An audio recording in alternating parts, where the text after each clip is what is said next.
త్వరగా కొన్ని విలువైన సంగతులు మనం విందాం. ప్రకటన గ్రంథము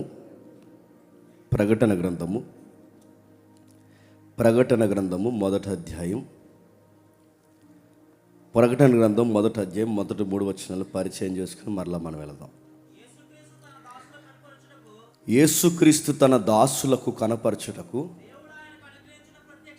దేవుడు ఆయనకు అనుగ్రహించిన ప్రత్యక్షత. ఈ సంగతులు త్వరలో సంభవింపనయున్నవి. ఆయన తన దూత ద్వారా వర్తమానము పంపి తన దాసుడైన యోహానికి వాటిని సూచించెను.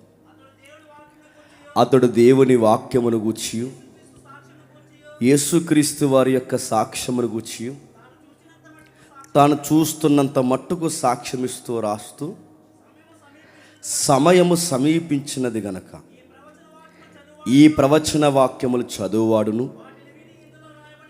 వాటిని విని ఇందులో రాయబడిన సంగతులు గైకొని వారును ధన్యులు. ఈ పత్రికకి లేదా ఇది ప్రకటన గ్రంథం అనే గ్రంథం అని మనం అంటాం, కానీ సంఘానికి రాసిన ఒక వ్యక్తిగతమైన ఉత్తరం. సంఘము అనే పదం కన్నా కాంటెక్స్ట్లోకి మనకు పోతే 7 చర్చెస్, 7 సంఘాలు. ఆసియా మైనర్ ఆసియాలో, ముఖ్యంగా టర్కీ అనే ప్రాంతంలో ఈ 7 సంఘాలు భౌగోళికంగా గుర్తింపబడ్డాయి. ఆ భౌగోళికంగా గుర్తింపబడిన సంఘాలకి పత్రిక రాస్తున్నాడు. ఏదో ఒక లెటర్ రాస్తే బాగుంటుంది, ఇక నేనే చివరి అపోస్తుని కనుక రాయకపోతే తర్వాత వీళ్ళకి ఎవరు చెప్తాడని రాయలేదు. ఏదో ఒక హెచ్చరిక చేసి నేను అనేవాడిని ఒకడు ఉన్నాను రా, నన్ను జ్ఞాపకం చేసుకోండి, మీలో నేను ఒక పెద్దవాడిని, ఇక నేనే చివరి వాడిని అని చెప్పడానికి రాయలేదు. 7 నక్షత్రాలు చేతబట్టుకుని దీపస్తంభాల మధ్య సంచరిస్తున్నవాడు సెలవిచ్చినదేమనగా అని చెప్పాడు గనక రాస్తున్నాడు. ఆ 7 దీపస్తంభాలు ఏంటో మనం చూస్తాం, ఆ 7 నక్షత్రాలు ఏంటో మనం చూస్తాం.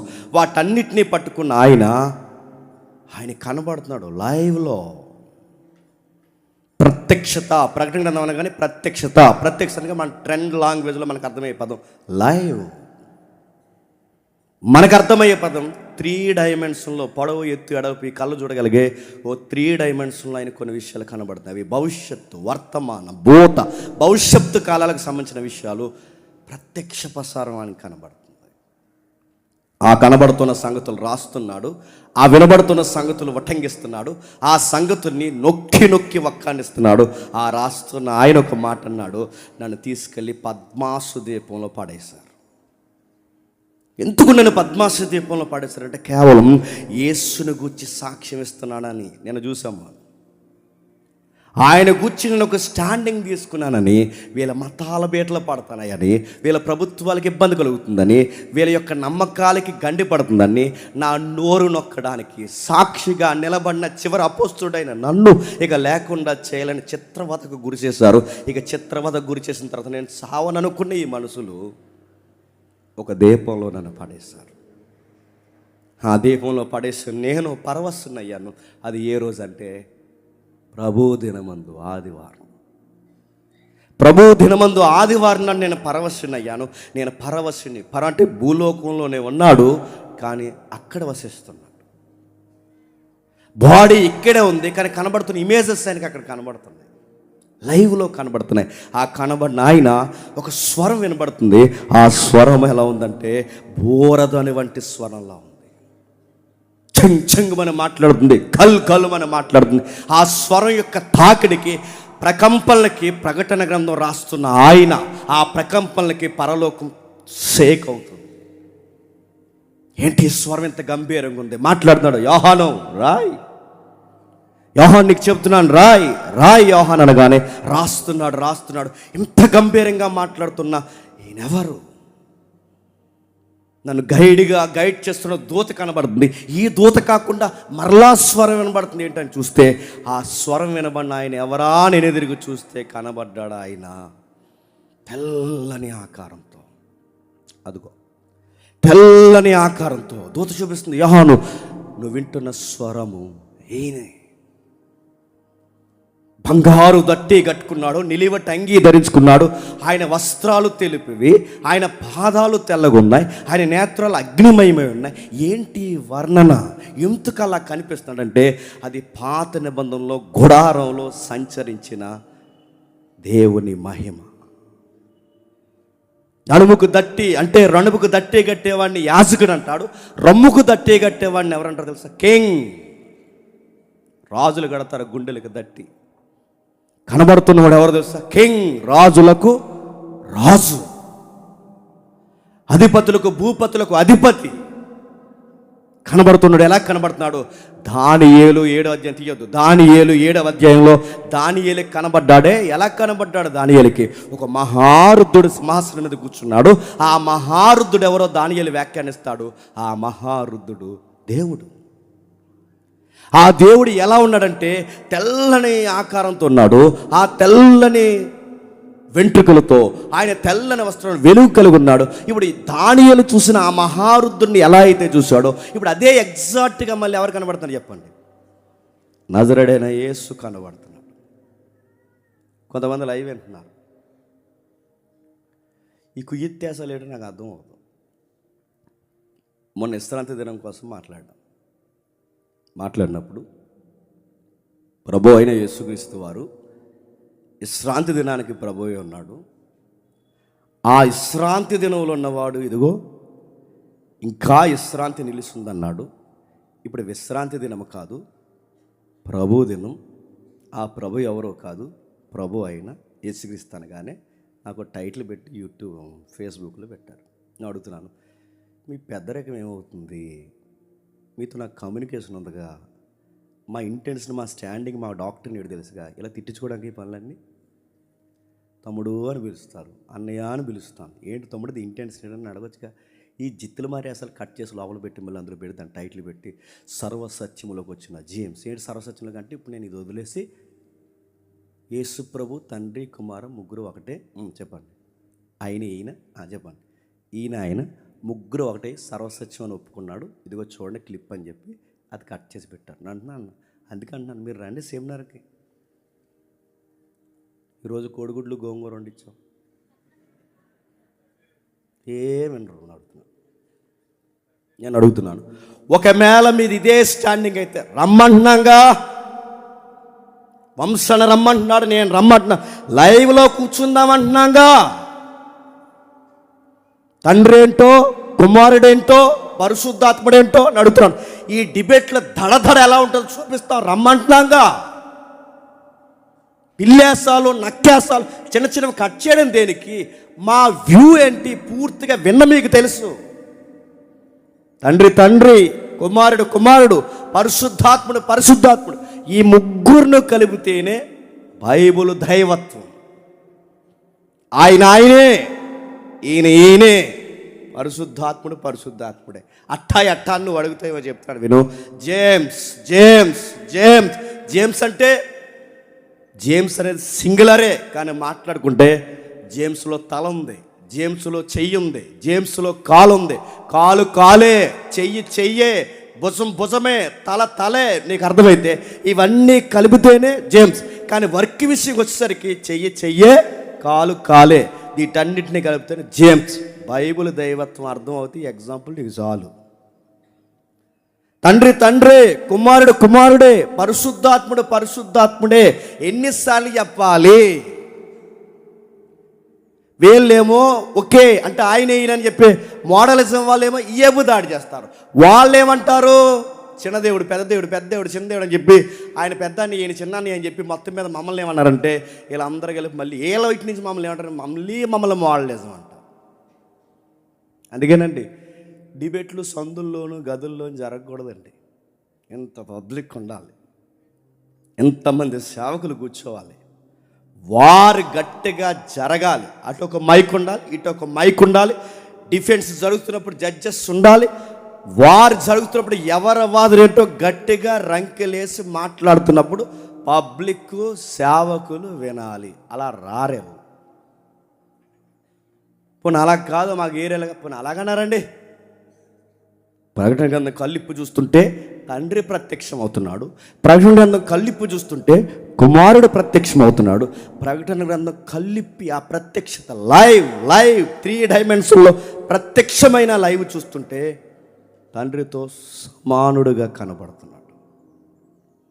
ఆయన దేవుడే, ఈయన దేవుడే, పరిశుద్ధాత్ముడు దేవుడే. దేవునితో దేవుడు, దేవునితో నిత్యుడు, దేవుడితో సమానుడు. అలాంటి సమానుడు 2000 సంవత్సరాల క్రితం సశరీరుడిగా ఇలలోకి వచ్చాడు. ఆ ఇలలోకి వచ్చి మరణించి తిరిగి లేచిన ఆయన, పరవశుడై పరలోకంలో ఉన్న ఆయన, ఇప్పుడు తన అనంతమైన శక్తి కలిగిన ఆయన లైవ్లో యోహానికి తన దైవత్వంలో కనబడుతున్నాడు. ఇది కదా ఆ కాంటెక్స్ట్. అది మనం ధ్యానిస్తున్నాం.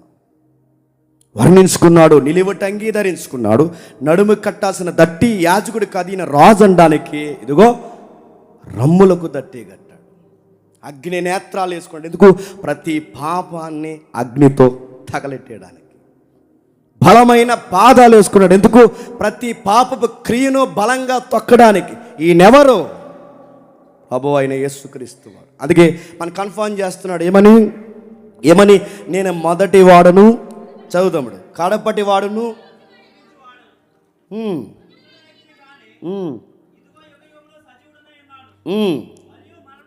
నేను మృతుడైతేనే కానీ ఇదిగో యుగయుగములు సజీవంగా ఉన్నాను. మరణము యొక్కయు పాతాళము యొక్కయు తాళపు చెవులు నా స్వాధీనంలో ఉన్నాయి. ఈయనెవరు? తండ్రి అయిన దేవుడా. ఈయనెవరు? కుమారుడైన దేవుడు. ఈ కుమారుడైన దేవుడు ఎలా కనబడుతున్నాడు? తండ్రికి ఏమాత్రం తీసిపోని వాడిగా కనబడుతున్నాడు. అంటే తండ్రి సుగుణాలు సంపూర్ణంగా సంతరించుకున్న దైవంగానే కనబడుతున్నాడు.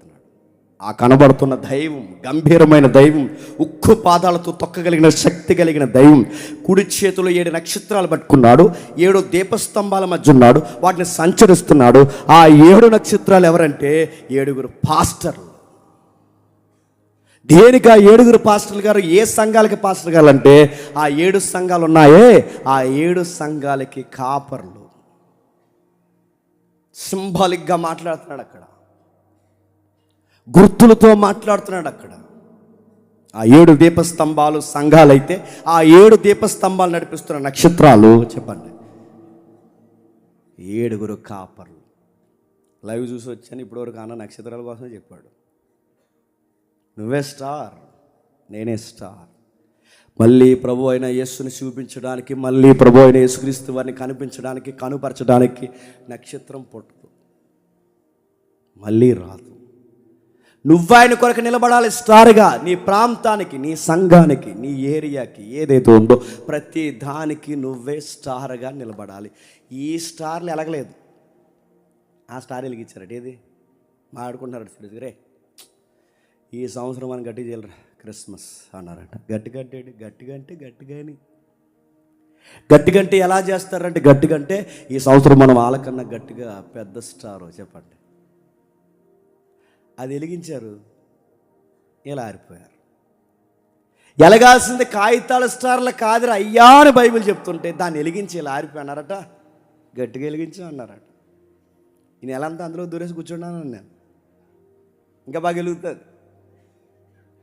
స్టార్స్ మనమే, నక్షత్రాలు గుర్తుపెట్టుకోండి. నీ ఫేమ్, నీ నేమ్, ఎవరైనా సేవకులు ఉంటే నీ ఫేమ్, నేమ్ ఎప్పుడు పెరుగుద్దో చెప్పనా? నువ్వు అనుకుంటే పెరగదు సేవక. నిన్ను ఎక్కడ ఎలా వాడాలో 7 సంఘాల మధ్య నక్షత్రాలు చేత్తో పట్టుకుని తిరుగుతున్నాడంటే ఎక్కడెక్క సేవకుని వాడాలో ఎవరి చేతుల్లో ఉందో చెప్పండి. అదే నువ్వు ఆయన చేతుల్లోకి రా. నాకు అవకాశాలు ఇవ్వట్లేదు, నాకు సమయం దక్కట్లేదు, అందరూ జేమ్స్ని పిలుస్తున్నారు ఏంటి, నన్ను పిలవరు ఏంటి అంటే అడుగుతున్నారు. నన్ను పిలిచేది వాళ్ళకు కాదు, వీళ్ళకి కాదు. ఎవరు చెప్పండి? చేత్తో పట్టుకున్నవాడు. ఒకడు వాడబడాలంటే ఆయన చేతుల్లో ఉంది, ఒకడు తిరగాలి అంటే ఆయన చేతుల్లో ఉంది. సంఘంలో ఒక సేవకుడు సంచరించాలి అంటే ఎవరు తిప్పుతారు చెప్పండి? టెక్నిక్లు అడుగుతున్నారు నన్ను. టెక్నిక్లు ఏంటరా నాకు అర్థం అవుతుంది. అదే మెసేజ్ టెక్నిక్ ఏంటి నన్ను అడుగుతారండి. మెసేజ్ టెక్నిక్ ఏంటి? యూట్యూబ్ టెక్నిక్ ఏంటంటే, టెక్నిక్ ఒకటే, ఆయన చేతుల్లో పోవడమే. టెక్నిక్లు ఏమంటారు అయ్యా? నన్ను అడుగుతున్నారు చాలామంది, అదే వీడియో ఎక్కువ వ్యూస్ రావాలంటే ఎలా అప్లోడ్ చేయాలి? నెట్ వేయించుకుని అప్లోడ్ చేయాలని చెప్పాను. ఇంకేం చెప్తాను? ఎలాగ అప్లోడ్? అందరిలాగా అప్లోడ్ చేస్తాను మేము. ఎలాగెళ్తే నేను ఎప్పుడు గుర్తుపెట్టుకుంటే సీక్రెట్ ఏంటి చెప్పినా, నువ్వు ఆయన చేతుల్లో ఉండి, నువ్వు ఆయన ఆకాశం అంత ఎత్తే పరిస్థితుల్లో నువ్వు ఉండి, ఎప్పుడు ఆయనకు ఆరాధకుడిగా ఉంటే, నన్ను హెచ్చించు వారిని చెప్పండి నేను హెచ్చిస్తాను. ఇదే సీక్రెట్. నీ రాజుని ఆకాశం అంత ఎత్తు చూపించు, ఆ రాజు కోసం చెప్పేటప్పుడు నిన్ను ఎత్తి చూపిస్తాడు. ఆయన నక్షత్రాలు చేత పట్టుకున్నాడు, తిప్పుతున్నాడు. ఆ తిప్పుతున్నప్పుడు సేవకులైన ప్రతి ఒక్కరికి అర్థం కావాలి, ఎప్పుడు పక్కోడు సేవతో మన సేవని కంపేర్ చేసుకోకూడదు. ఒకవేళ కంపేర్ చేసామంటే బీపీ షుగర్ వచ్చేద్ది. వాళ్ళు చచ్చికట్టారు అనుకోండి, నాకు టెన్షన్ వచ్చేద్ది. వాళ్ళు ఏదైనా చేస్తారు అనుకోండి, మాకు ఎప్పుడు ఆ కంపారిజన్ వద్దు. సంఘము సేవకులుగా, నాయకులుగా, పెద్దలుగా ఉన్నవారు ఎప్పుడు ఎవరి పరిధిలో ఎవరిని దేవుడు ఎలా వాడాలో చెప్పండి అలా వాడుకుంటాడు. ఆ సంచరిస్తున్నవాడు చెబుతూ ఇప్పుడు సంఘాలకు రాస్తున్నాడు. 2వ అధ్యాయం మొదలు వచ్చి ఉండండి.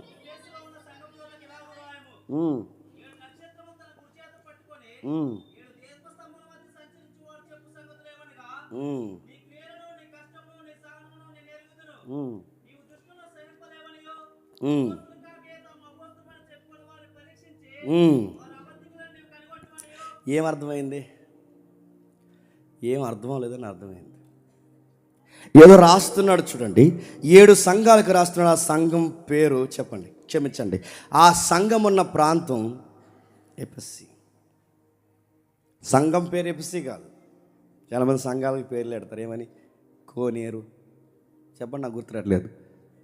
అదే బెతెస్తా, కోనేరు చెప్పండి. మళ్ళీ ఈ పేర్లు ఎత్తే లేనిపోను కూడా జేమ్స్ నీకు ఎప్పుడు పిలవకండి అంటారు. సంఘాలకి గోపురాల పేర్లు, గోదావరి పేర్లు, నదుల పేర్లు, ఆ పేర్లు, కోనేరు పేర్లు, ఈ పేర్లు, పట్టణాల పేర్లు కాదు. సంఘానికి ఉండాల్సిన పేరు ఎప్పుడు రక్తమిచ్చి సంపాదించిన వాడి సంఘం పేరే ఉండాలి. ఆ రక్తమిచ్చి సంపాదించిన ఆయన పేరు ప్రభు అయిన యేసుక్రీస్తు. ఆ సంఘం పేరు క్రీస్తు సంఘం. మళ్ళీ ఆ సంఘం అనుకోకండి. ముఖ్యాంశాలు మరోసారి, ఆ సంఘం అంటే క్రీస్తు సంఘం, రక్తం ఇచ్చి ఆయన పేరు ఉండాలి, ఆయన సౌండ్ అండి. మళ్ళీ అందుకే మన ప్రతి దాంట్లో ఆయన ఉంటాడు చూడండి. చెప్పండి, డిజైర్ ఆఫ్ క్రైస్ట్. ఇది క్రీస్తు యొక్క కోరిక, క్రీస్తు యొక్క కోరిక, క్రీస్తు యొక్క కోరిక. అందుకే క్రైస్టే ఇంపార్టెంట్, క్రైస్టే సెంటర్ ఏరియా, క్రైస్టే మనకు ముందుండాలి. ఆ సంఘం ఒక ఏరియాలో ఉంది. క్రీస్తు సంఘం భాగాలుగా విడిపోయి ఒక భాగం ఎబిసిలో పడింది. అదిగో ఇప్పుడు మనం గీసుకుని వచ్చిన మ్యాప్లు కాదు, గూగుల్ లైవ్ మ్యాప్ అది. ఒకవేళ ఇది పుక్కిడి పురాణం అయితే ఎన్ని ఆన్సర్లు ఉంటాయా? ఇది ఎవడో కల్పించిన రాసిన పుస్తకం అయితే, యోహాను గారు ఏదో 3D పిక్చర్లా ఉంటుందని భవిష్యత్తు ఊహించి రాస్తే అదంతా నడుతున్న ఆధారాలు ఉంటాయా? బైబిల్తో వచ్చిన గొడవడి చెప్పిన, నీకు జాగ్రఫీ కావాలా? ఎవిడెన్స్ చూసుకో ఉంటుంది. నీకు హిస్టరీ కావాలా? బైబిల్ ప్రకారం చూడు. నీ ఊహలకు అందని హిస్టరీ ఆన్సర్లు కూడా బైబిల్లో ఉన్నాయి. నీకు లాజిక్ కావాలా? ఎతుకో. నీకు లాజికల్గా ఈ దేవుడు నీకు ఏతువడుగు ప్రతి వానికి తనను తాను బయలుపరుచుకుంటాడు. ఆయన సైకాలజీ కావాలా? అడుగు. ఏ విధంగా ఈ బైబిల్కు నువ్వు పరీక్ష పెట్టినా నీకు చివరకు వచ్చే ఆన్సర్ ఏంటో తెలుసా? ఇది సత్యము. ఇది 100కి 200% చెప్పండి సత్య గ్రంథం. సంఘం ఎఫెసీ. ఆ ఎఫెసీ గురించి రాస్తున్నాడు చూడండి. ఇది ఎఫెసీ అనే ప్రాంతం. ఒకసారి దాన్ని చూద్దాం. ఎఫెసీ అనే ప్రాంతం గురించి కాస్తంత వివరణ మనం తీసుకునే, సంఘం ఎలాంటి పరిస్థితుల్లో ఉందో మనకు అర్థం అవ్వాలి. ఎందుకు ఆయన అంత స్పష్టంగా ఆ సంఘంతో మాట్లాడుతున్నాడు తెలియాలంటే, ఇది పద్మాసు ద్వీపానికి 38 మైళ్ళ దూరంలో ఉంటుంది. ఆ మాటలు మీకు అర్థమవుతలేదు. పద్మాసు ద్వీపానికి అంటే ఎలీజియం సముద్రంలో ద్వీపం ఉంటే, ఆ ద్వీపం నుండి ఎఫెసీకి అదిగో ఏరో మార్క్ తిప్పుతున్నాడు చూడండి, అక్కడ నుండి అక్కడికి పోవడానికి 38 మైళ్ళు. మైళ్ళు అంటే ఒకరు అన్నారు, అంటే ఏంటన్నారు. అందుకే మైల్లో ఉన్నదాన్ని కొలతలు మారిస్తే మన టన్లో సుమారు 61 కిలోమీటర్లు. ఆ రోజున్న రోడ్ల ప్రకారం 100 లోపు, అంటే 61 కిలోమీటర్లు. అంటే పద్మాసు దీపం నుండి ఎబెస్సీ ప్రాంతానికి 38 మైళ్ళు, కిలోమీటర్లు 61 కిలోమీటర్ల దూరం ఉంది. అంటే ఇప్పుడు ఇక్కడున్న ఆయన సుమారు 100 కిలోమీటర్ల దూరంలో ఉన్న ఎబెస్సీ ప్రాంతానికి రాస్తున్నాడు పత్రిక. అది హెచ్చరిక పత్రిక, అది ప్రత్యక్షపరచబడిన పత్రిక. ఎవరి కోసం ప్రత్యక్షపరచబడిన ముఖ్యాంశాలుగా అంటే, సంగమా ఎఫెసీ నీకోసం. ఇంకా ఏముంది అక్కడంటే, ఇది ఆసియా రాష్ట్రానికి, అంటే మైనర్ ఆసియా, చిన్న ఆసియాకి. చిన్న ఆసియా రాష్ట్రం ఉంటుంది చూసారా, ఆ చిన్న ఆసియాకి బైబిల్ ఆసియా అని కనబడుతుంది చూడండి మీరు బైబిల్లో చివరి మ్యాప్. మాకు అవసరం లేదని చింపేస్తే దేవుడి మిమ్మల్ని దీవించుగాక. మ్యాప్లు ఉండాలి. ఆ చిన్న ఆసియా ఏదైతే ఉందో, ఆ చిన్న ఆసియా కొరింథీ ఉంటుంది, ఎఫెసీ ఉంటుంది, ఫిలదెల్ఫియా ఉంటుంది, కొన్ని ఏరియాస్ ఉంటాయి జంట నగరాలు అక్కడక్కడ. వీటన్నిటి ఏరియాని ఏమంటారంటే మైనర్ ఆసియా. మంది పెద్ద ఆసియా ఖండం అంటారు. ఈ ఆసియా ఖండంలో చిన్న ఆసియా ఏదంటే ఇది, ఈ ఆసియా ప్రాంతం బైబిల్లో మనకు గుర్తింపబడింది. ఆ ఆసియాకి రాజధాని ఏదంటే చెప్పండి, ఎఫెసీ. ఆసియా రాజధాని ఎఫెసీ ప్రాంతం ఉంది. ఆ ఆసియా రాజధానికి ఎఫెసీ ప్రాంతం ఉంటే ఆ ఏరియాకి రాబడి బాగా ఎక్కువ వస్తుందట. ఇమేజెస్ చూపిస్తూ ఉండి ఆ ఏరియాకి రాబడి ఎక్కువ. ఎందుకు రాబడి? ఆ ఏరియాలో వాటర్ రేవ్ ఉన్న దగ్గర బాగా వినండి, బ్రాండెడ్ వస్తువులు ఉంటాయి. వాటర్ రేవులు ఉన్న దగ్గర వర్తకం ఎక్కువ ఉంటుంది. వాటర్ రేవ్ ఉన్న దగ్గర అధిక లాభాలు ఎక్కువ ఉంటాయి. వాటర్ రేవ్ ఉన్న దగ్గర ఆర్థిక పరిస్థితులు బాగుంటాయి. అందుకే చూడండి, రాజమండ్రి కన్నా కాకినాడ చిన్నదైనా అక్కడిక్కడున్న క్లాసిక్ మెటీరియల్ అక్కడ ఉండదు. అదిగో వాటర్ రేవ్. కాకినాడలో ఉన్న క్లాసిక్ మెటీరియల్ అక్కడ ఉండదు. అక్కడ మాస్ క్లాస్ అన్నీ దొరుకుతాయి ఎక్కడ, రాజమండ్రిలో. కానీ ఇక్కడ క్లాస్ ఎక్కువ దొరుకుతుంది. ఎందుకు? ఇది వాటర్ రేవ్. అన్ని రకాల ప్రజలు ఉంటారు. వాణిజ్యం ఉన్న దగ్గర మిశ్రిత జనం ఉంటారు. ఇక్కడ నార్త్ ఇండియన్స్ ఉంటారు, ఫారినర్స్ ఉంటారు. అందుకే చూడండి, రాజమండ్రిలో దొరికిన ఇంటర్నేషనల్ బ్రాండ్ కాకినాడ దొరుకుతుంది. ఇది మీ కాకినాడని గొప్పగా చెప్పుకుంటున్నారంటే, అవును, మా కాకినాడ మా వాటర్ రేవ్, మా బీచ్లు. అలా నిలిపోకండి మధ్యాహ్నం నుంచి. బ్రాండ్ ఉంటుంది, అంటే క్లాసిక్ ఏరియా, వాణిజ్యం ఎక్కువ జరుగుద్ది, లగ్జరీ ఏరియా. అక్కడ మిశ్రిత జనాంగం ఉంటారు, ఎథెన్స్ పీపుల్ ఉంటారు, అంటే గ్రీకులు ఉన్న ప్రజలు ఉంటారు, యూదులు ఉంటారు, గ్రీకులు ఉంటారు, ఇంకెవరు ఉంటారంటే రకరకాల జాతి గుర్తింపు లేని ప్రజలు ఉంటారు. వీళ్ళు వస్తూ పోతూ ఉంటారు. ఎక్కువగా అక్కడ వస్తూ పోతూ జనాలు వస్తున్నారు కనుక పెట్టుబడులు పెట్టారు, జనసంద్రత ఎక్కువైంది, టూరిజం ఎక్కువైంది. అక్కడ టూరిజానికి ఏముందంటే వాటర్ రేవ్ చూడడానికి కాదు, అక్కడ టూరిజం బాగా పెరగడానికి కారణం ఏంటంటే ఓ మేడం ఉంది అక్కడ, ప్రజెంట్ వాటర్ రేవ్. ఇవన్నీ మీకు ఎందుకు చూపిస్తున్నామంటే చెప్పండి ఎందుకు చూపిస్తున్నావు? వచ్చే సంవత్సరం మళ్ళీ వద్దారని కాదు. ఎందుకు చూస్తున్నావు అంటే, నువ్వు చదువుతున్న ప్రకటన గ్రంథం పచ్చి నిజమని. ఈ చదువుతున్న ప్రకటన గ్రంథం పచ్చి నిజమైతే అందులో ఉన్న వరుడు, నీ దేవుడు త్వరలోనే వస్తాడన్నది కూడా పచ్చి నిజమని నమ్మడానికి. ఏమనుకుంటున్నావు రెవల్యూషన్ అంటే? సమీపమునే ఉన్నాను, ద్వారమునద్దరే ఉన్నాను, వస్తానన్న మాట పొయిటిక్గా మాట్లాడుకున్నది కాదు, కావ్యభావ పద్య వ్యక్తీకరణలో మాట్లాడుకున్నది కాదు. ఇది ప్రపంచంలో జరగబోయే ఇస్ ఎ ట్రూత్. త్వరలో జరగబోతుంది. ఇది త్వరలో వేవేల పరిశుద్ధ పరివారంతో మేఘాల మీద ప్రభు రాబోతున్నాడు. మేఘాల మీద ప్రభు రాబోతున్నాడంటే నమ్మరు, కానీ ఎలా వద్దండి మేఘాల మీద, ఎలా మెటీరియల్ ఎలా నిలబడుతుంది అన్నారంట. మేఘాల మీద ప్రభు వస్తే నమ్మరు, కానీ ఈ మాట ఒకసారి అన్న తగలడిపోయింది మళ్ళీ అంటున్నాను చూడండి. మేఘాల మీద దునపోతూ వస్తుందంటే నమ్ముతారంట. ఏంటని అడగండి.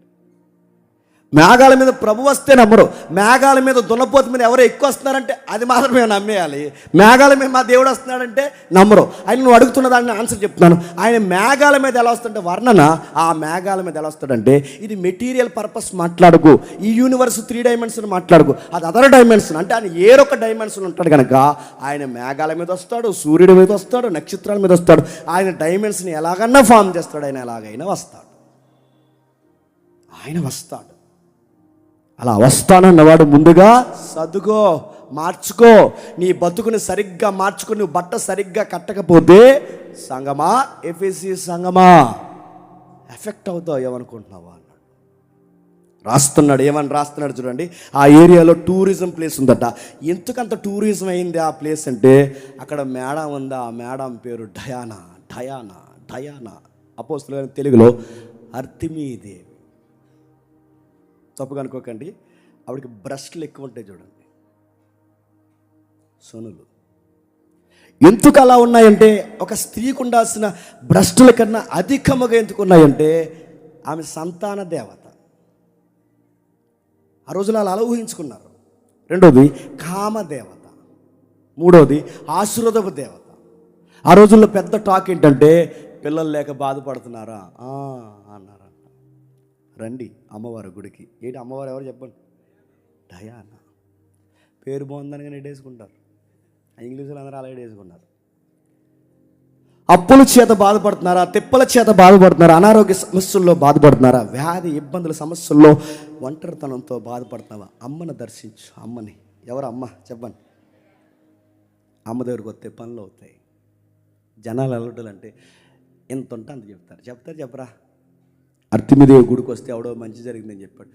మంచి జరిగింది అన్నారు అంతే. ఆ నోట ఈ నోట. అన్ని పబ్లిసిటీ కన్నా మంచి పబ్లిసిటీ చెప్పిన మౌత్ పబ్లిసిటీ వెళ్ళిపోయింది. విదేశీయులు వచ్చేస్తున్నారు, స్వదేశీయులు వచ్చేస్తున్నారు. అలా వచ్చేస్తారంటే వచ్చేస్తారు. తమిళనాడులో ఒక అమ్మ ఉంది కొత్తగా, ఇప్పుడు కొత్త దేవుడు ఆవిడ. ఒక నిలువు నైటీ ఏదో వేసుకుంటుంది, ఆ నైటీ మీద ఒక సొక్కా వేసుకుంటుంది, ఆ సొక్కా మీద ఇంకో సూట్ వేసుకుంటుంది. అంతా మురికైపోయి ఉంటుంది. ఈ గడ్డమంతా ఈ పాసి మొహం కడదు, పాసి ఇలా కారిపోతూ ఉంటుంది. ఈ ముక్కులో సీముడు ఇలా కారుతూ ఉంటుంది. నిజంగా మీకు కావాలంటే చూడండి. జుట్టు అంత స్నానం చేయలేదు, అంత గడ్డ అయిపోయి ఉంటుంది, మొత్తం అంతా గడ్డ అయిపోయి ఉంటుంది. ఆవిడకి మైండ్ చెదిరిపోయింది. ఆ మైండ్ చెదిరిపోయిన ఆవిడ తమిళనాడు ఈదులు అలా తిరుగుతుంటుంది. ఇలా కొట్టుకుంటే అలా తిరుగుతుంటుంది. ఇలా తిరుగుతుంటే ఎవడో ఆడియో కార్లు వచ్చేటట్టు, ఎప్పటి నుంచి అనారోగ్య సమస్య అట.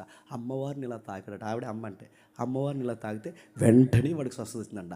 ఆవిడ చేసిన పబ్లిసిటీకి ఇప్పుడు తమిళనాడుకి దేవుడు అయిపోయింది. ఆవిడ ఎంతో దేవుడు అయిపోయింది చెప్పిన. ఓ టీ కొట్టు దగ్గరికి వెళ్తుంది, ఇలా నిలబడుతుంది.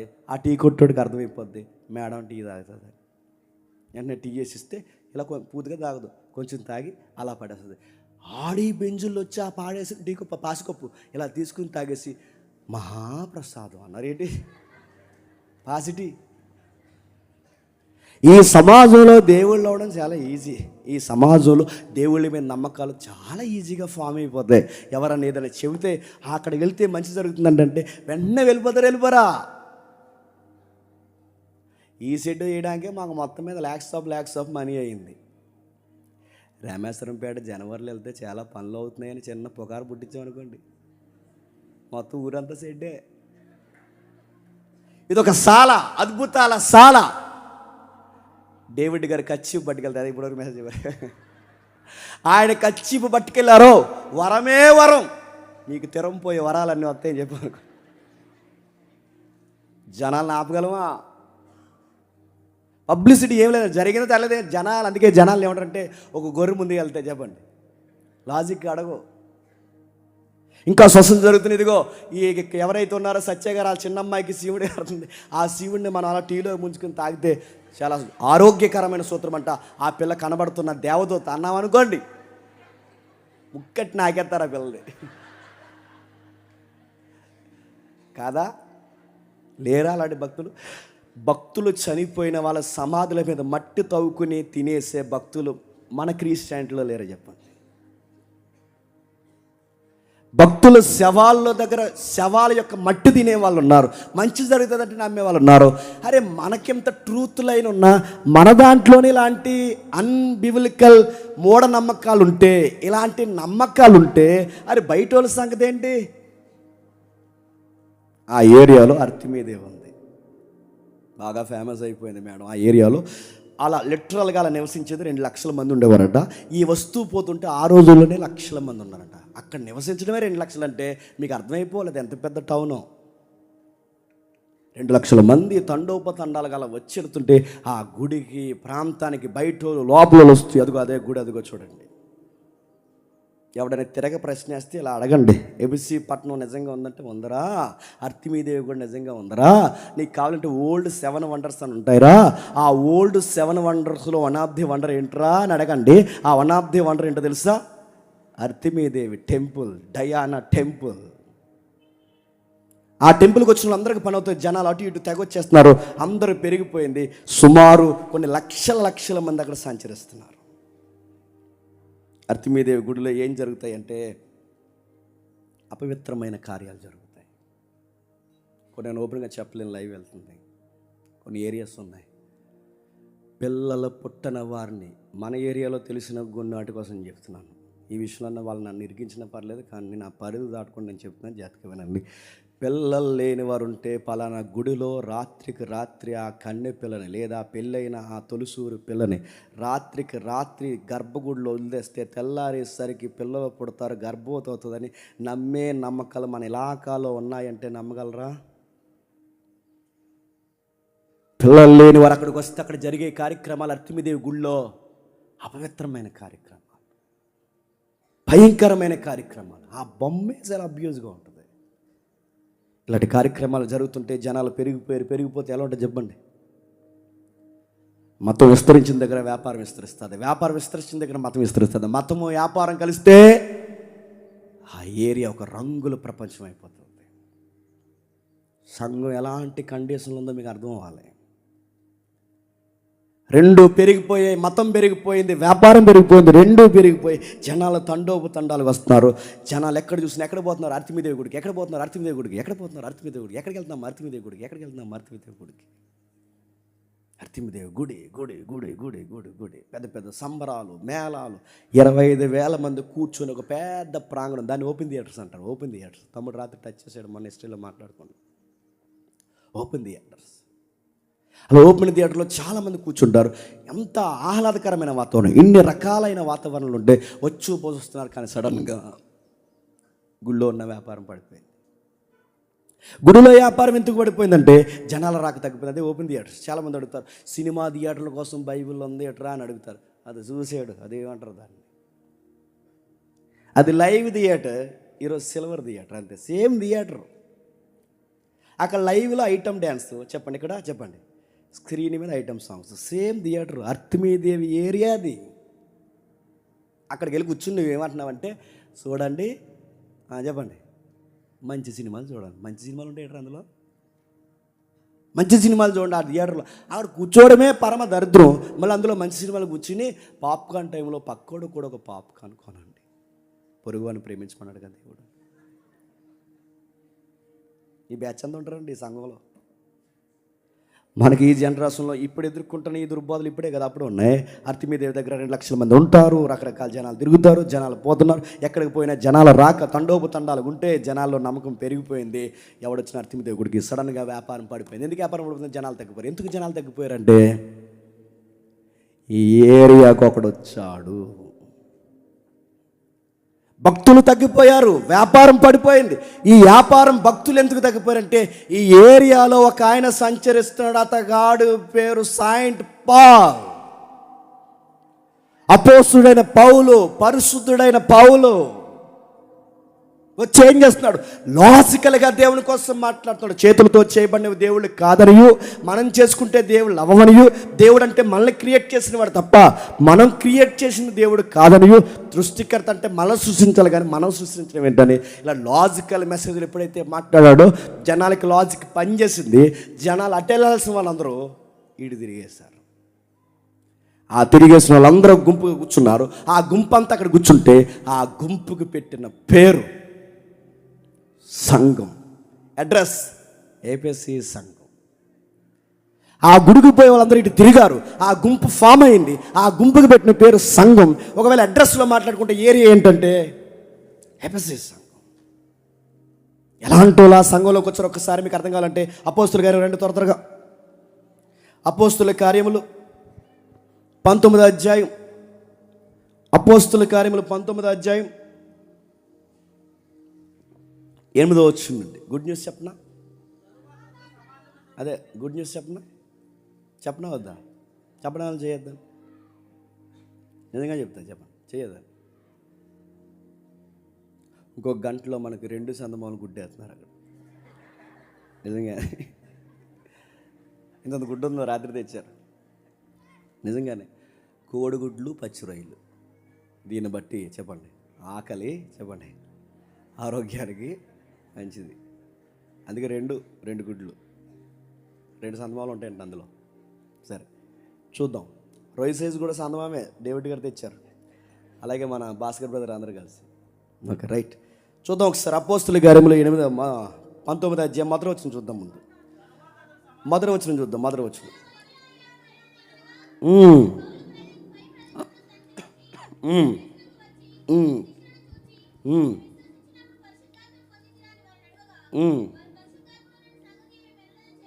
ఏమా 2 త్వరగా చదివేస్తున్నావు. స్లో చదువు. 19వ అధ్యాయం మొదటి వచనం. అపోల్లో కొరింథీలో ఉన్నప్పుడు జరిగినది ఏమనగా, పౌలు పై ప్రదేశములో సంచరించి ఎఫెసీనకు వచ్చినప్పుడు చెప్పండి. పౌలు గారు ఎక్కడికి వచ్చారు? ఎఫెసీకి వచ్చారు. ఎఫెసీకి వచ్చేసరికి ఏం జరుగుతుంది? లగ్జరీ వాతావరణం ఉంది అక్కడ, టెంపుల్ ఉంది అక్కడ, జనాల నమ్మకాలు ఉన్నాయి అక్కడ. ఆయన వచ్చిన తర్వాత ఏం జరిగింది? 8వ వచనంలో, తర్వాత సమాజ మందిరంలోకి వెళ్ళి ప్రసంగించుచు, దేవుని రాజ్యమును గురించి తర్కించుచు, ఒప్పించుచు, ధైర్యముగా మాట్లాడుచు 3 నెలలు గడిపాడు. అయితే కొందరు కఠిన పరచబడిన వారై ఒప్పుకొనగా జన సమూహము ఎదుట ఈ మార్గము దూషించుచు అతడు వారిని విడిచి శిష్యులను ప్రత్యేకపరుచుకుని ప్రతి దినము తురానను పాఠశాలలో తర్కించుచు వచ్చాను. ఇలా 2 ఏళ్ల వరకు జరిగిన గనక యూదులేమి, గ్రీసు దేశస్తులేమి, ఆసియాలో కాపురం ఉన్న వారందరూ ప్రభు వాక్యాన్ని బలముగా విన్నారు. సంఘం ఫామ్ అయింది. ఎన్నేళ్ళు చెప్పాడట? ప్రతి విశ్రాంతి దినం చెప్పాడట. అక్కడ ఒప్పుకుపోయేసరికి మరొక పాఠశాలలో ఎవరు రెంట్కి ఇచ్చారు, ఉదార స్వభావం కలిగిన. ఇప్పుడు ఎలా అయితే మనకి ఈ కాలేజ్ ఎలాగైతే మనకి 7 days మనకి ఎలా అయితే ఇచ్చారో, ఆ రోజుల్లో కూడా పౌలు గారి బోధకి అట్రాక్ట్ అయ్యాడో మరి ఎలా దాన్ని తీసుకున్నారో తెలియదు, కానీ మొత్తం మీద ఒక స్కూల్ ఆయనకి ఇచ్చారు. ఆ స్కూల్లో ఆయన ఏం పెట్టాడు? బైబిల్ క్లాసులు పెట్టాడు. గమ్మత్తోటి చెప్పనా, దీన్నే నవతరంలో ఆ స్క్రీన్ షాట్ అయితే నవతరంలో దీన్నే సెమినరీ అంటారు. మీరు కావాలంటే చదువుకోండి, ఇంటికి వెళ్ళిన తర్వాత ఆ స్క్రీన్ షాట్ మీరు చూడండి. పౌలు గారు అక్కడ పెట్టిన బైబిల్ క్లాసులు ఏమంటారు? ఇప్పుడు వ్యాఖ్యానం ప్రకారం, అదిగో చూడండి, జూమ్ చేయండి ఒకసారి. ఇప్పుడు వ్యాఖ్యానం ప్రకారం సెమినరీ. ఈ సెమినరీ అనే వర్డ్ లాటిన్ నుండి వచ్చింది. దాని నుండి వచ్చినదే సెమినార్. సెమినార్ అంటే బాగానండి, మొక్కల్ని పెంచడం. అదిగో సెమినరీ. ఇది నేను రాసుకొచ్చాను చెప్పండి. చాలామందికి డౌట్ ఉందిగా, ఈ వర్డ్ ఎక్కడైనా బైబిల్లో ఉందంటే వ్యాఖ్యానాల్లో దాన్ని అలానే పిలుస్తారు. ఒక దగ్గర గుంపుగా కూర్చొని మాట్లాడుకుని చక్కగా మనం దేవుని వాక్యంలో ఎదిగే దాన్ని, మొక్కలు ఎలాగైతే మంచిగా పెంచితే ఎదుగుతాయో శిష్యులు కూడా తయారు చేసి పెంచే దాన్ని ఏమంటారు చెప్పండి? సెమినరీ. దాన్నే సెమినార్ అంటే మొక్కల పెంపకంలో వాడే పదాన్ని ఆధ్యాత్మిక చింతనలో వాడితే మనుషుల్ని లేత మొక్కలకు ఉన్న వారిని చెప్పండి బలమైన వృక్షాల్లో తయారు చేసే ప్రాజెక్ట్నే చెప్పండి సెమినరీ. ఆ సెమినరీ అక్కడ పెట్టాడు ఎవరు? ఎక్కడ? అర్తిమీదేవి గుడి పక్కన పాఠశాలలో. అలా పోయే పబ్లిక్ అంతా ఇలా వచ్చారట, ఆ కూర్చున్నారట. చాలామంది జనాలు విన్నారట. ఆ విన్న వారిలో విచిత్రమైన మనుషులు వచ్చారట. ఆ వచ్చిన వారిలో 2 ఏళ్ల పాటు మాట్లాడుతుంటే గ్రీసు దేశస్తులు, ఆసియాలో కాపురమున్న వారందరూ ప్రభు వాక్యం విని బలంగా విశ్వసించారు. మరియు దేవుడు పౌలు చేత విశేషమైన అద్భుతాలు చేయించెను. అతని శరీరానికి తగిలిన చేతి గుడ్డలైనను పౌలు చేత విశేషమైన అద్భుతాలు బోధించి చేయించాడట. ఈ విశేషమైన అద్భుతాలు ఎందుకు చేశాడు? ఆయన చేతి రుమాలంటే చెప్పండి కచ్చీప్. చాలామంది కచ్చీపులు అమ్మే వాళ్ళకి రిఫరెన్స్ ఏంటి చెప్పిన? ఈ రిఫరెన్సే. మీరు ఎందుకు కచ్చీపులు అమ్ముతున్నారంటే పౌలు గారు కూడా చెప్పండి కచ్చీపులు అమ్మలేదు చెప్పండి. ఆయన కచ్చీపు స్వస్థత వచ్చిందని. ఒక ఆవిడ కచ్చీపు తెచ్చుకుందండి ఎక్కడి నుంచో, ఎక్కడ ఏటని అడగండి. వాళ్ళ అబ్బాయి చాలా ఫీల్ అవుతున్నాడు, అన్నయ్య సత్యవాక్యం విన్న తర్వాత నాకు అర్థమైంది, ఇలాంటివన్నీ నమ్మే దాంట్లో మా అమ్మ కూడా ఉంది. ఆ కచ్చి బుద్ధికంటే ఉతకదు అన్నయ్య. 5 years అయింది. ప్రతిసారి ఇలా ముఖం మీద వేసి పడుకుంటుంది. ఉతికే నీకు దండం పెడతంటే ఉతకదు, ఎందుకంటే పవర్ పోద్దంట. ఏం ఉతికితే పవర్, కచ్చిపులో పవర్ ఉంటుందా? వస్త్రంలో పవర్ ఉంటుందా? నా చెవుడితో తుడుచుకున్న కచ్చిపుల్లో పవర్ ఉంటుందా? కొంప ఉంటుంది. నన్ను ఇలాంటివన్నీ అద్భుతాలు జరుగుతాయి. అద్భుతాలకు మనం వ్యతిరేకం కాదు, అద్భుతాలు జరుగుతాయి. కానీ అద్భుతాలు ప్రభువుని బట్టి జరుగుతాయి, కార్యాలు ఆయన బట్టి జరుగుతాయి. ఆ అద్భుతాలు కార్యాలు ఎందుకు జరుగుతాయంటే ఈ మనుషుని వాక్యం దగ్గరికి లాగడానికే జరుగుతాయి. నేను ఓపెన్గా చెప్తున్నాను, కానీ ఇది మా గొప్పతనం కాదు. కానీ మేము ప్రార్థన చేస్తే పిల్లలు పుట్టిన తల్లులు ఉన్నారు. అలానే జేమ్స్ గారు ప్రార్థన చేస్తే పిల్లలు పుడతారని అదొక ప్రచారం చేసుకుంటే, అన్నలాంటి వారు ప్రార్థన చేస్తే స్వస్థతలు కలిగిన రోగులు ఉన్నారు. కార్యం ఎవరిది? జేమ్స్ కాదు. కార్యం ఎవరిది? సేవకులు కాదు. కార్యం ఎవరిది? దేవునిది. మధ్యలో నీది నాదే అడావిడి. నిన్న రాత్రి అన్న చెప్పాడుగా, నిన్న పగలు, సేవకుడు ఎప్పుడు మధ్యలో ఏం చేయాలి అదే చేయాలి. దేవుని మహిమను మనం దొంగిలించుకోకూడదు. చాలామంది దేవుని మహిమను దొంగిలిస్తారు. వాళ్ళకి చెల్లిమనిపోయే ఎగ్జాంపుల్ ఏంటంటే, ఒక యజమాని ఉన్నాడు అనుకోండి, ఆ యజమాను బట్టల షాప్ యజమానుడు అనుకోండి, ఆయన కింద పనిచేసే కూలోలు లేదంటే ఆ పనిచేసే చిన్న సైజు ఉద్యోగస్తులు అనుకోండి. ఇప్పుడు నాకు ఓనర్ ఏం అప్పగించాడంటే బట్టలు అమ్మరా అని చెప్పాడు. బట్టలు అమ్మరా అని చెప్పినప్పుడు కస్టమర్ నా దగ్గరికి వచ్చినప్పుడు నేను ఏం చేయాలి చెప్పండి? ఏం చేయాలి? ఏంటి, ఇది చలికాలం బాగుంటుందండి, ఇది వేసవికాలం బాగుంటుందండి, ఈ బట్ట ఎలా ఉంటుందండి, ఈ బట్ట ఎలా ఉంటుందండి, ఇది ఈ బ్రాండ్ అండి, ఇది ఆ బ్రాండ్ అండి, అదండి, ఇది ఎక్కడి నుంచి తెప్పించామండి, అక్కడి నుంచి తెప్పించామండి, కొనుక్కోండి బాగుంటుందని బట్ట కోసం చెప్పాలి. ఈ అమ్మేవాడు బట్ట కోసం చెప్పకుండా నేను ఎక్కడ పుట్టాను తెలుసా నీకు? తెలుసా? నాకు ఎంతమంది పిల్లలు తెలుసు? అసలు నేను ఈ షాప్కి ఎలా వచ్చానంటే, ఇవన్నీ చెప్తున్నప్పుడు సీసీ కెమెరాలో నా వాండర్ చూడడానికి ఏమంటాడు, బట్టల మోసలు వేసి కట్టేస్తాడు. నేను ఏమనుకుంటున్నావు?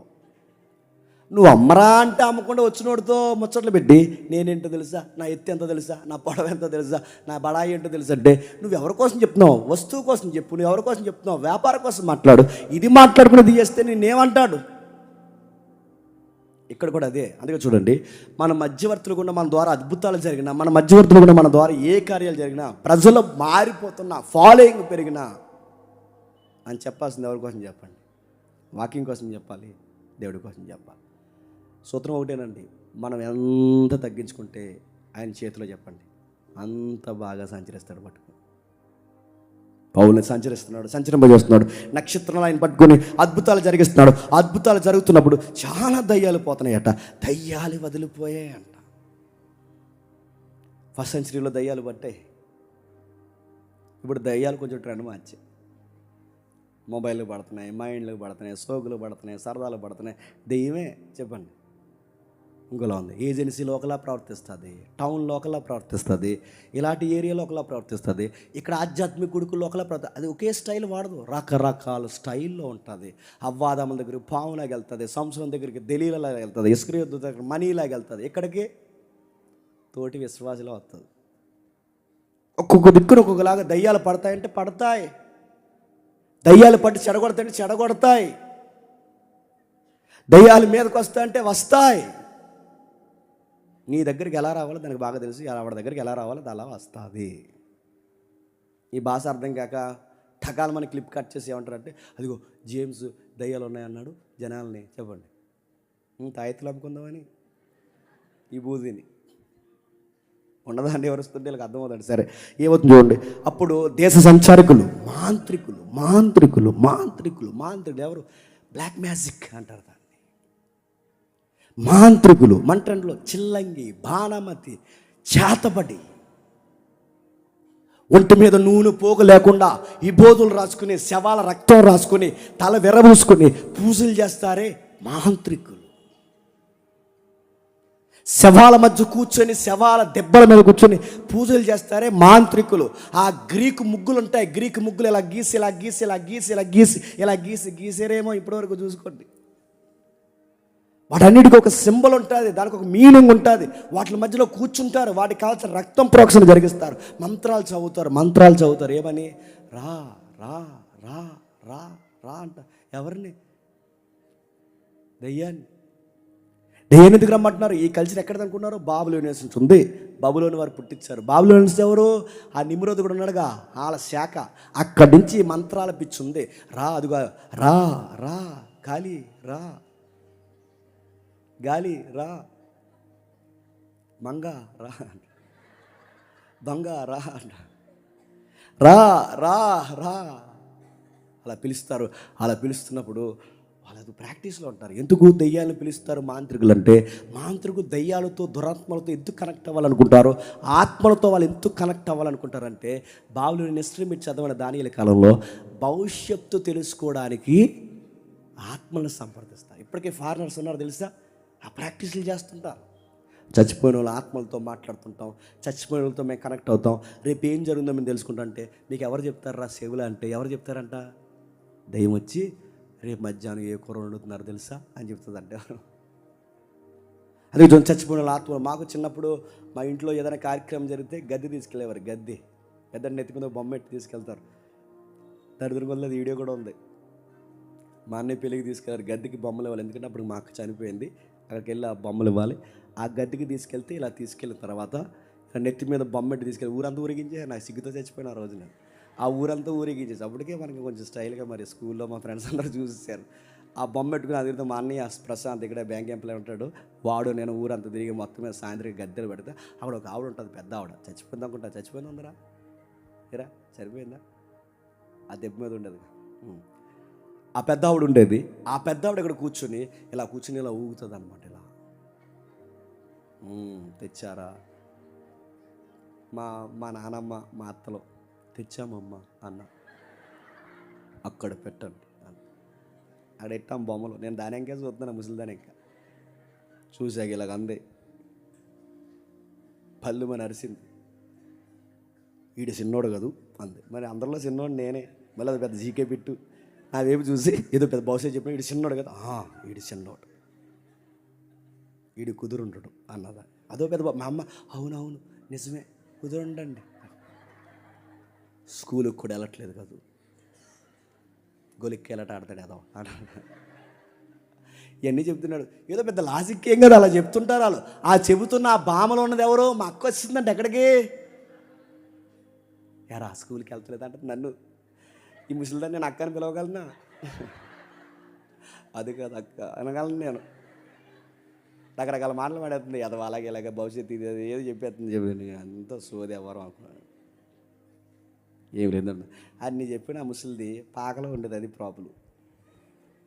అన్ని చెప్పిన ముసలిది అనారోగ్య సమస్యలతో ఉండేది. కనుక అమ్మతోని చెప్పిన ఇలాంటివి ఏమి ఉండవు. కథ వాళ్ళు ఫీల్ అవుతారు దయ్యాలతో మాట్లాడాలని, వాళ్ళకి కనెక్ట్ అవ్వాలని, ఏదో ఒక భవిష్యత్తు చెప్పాలని వాళ్ళకు ఫీలింగ్.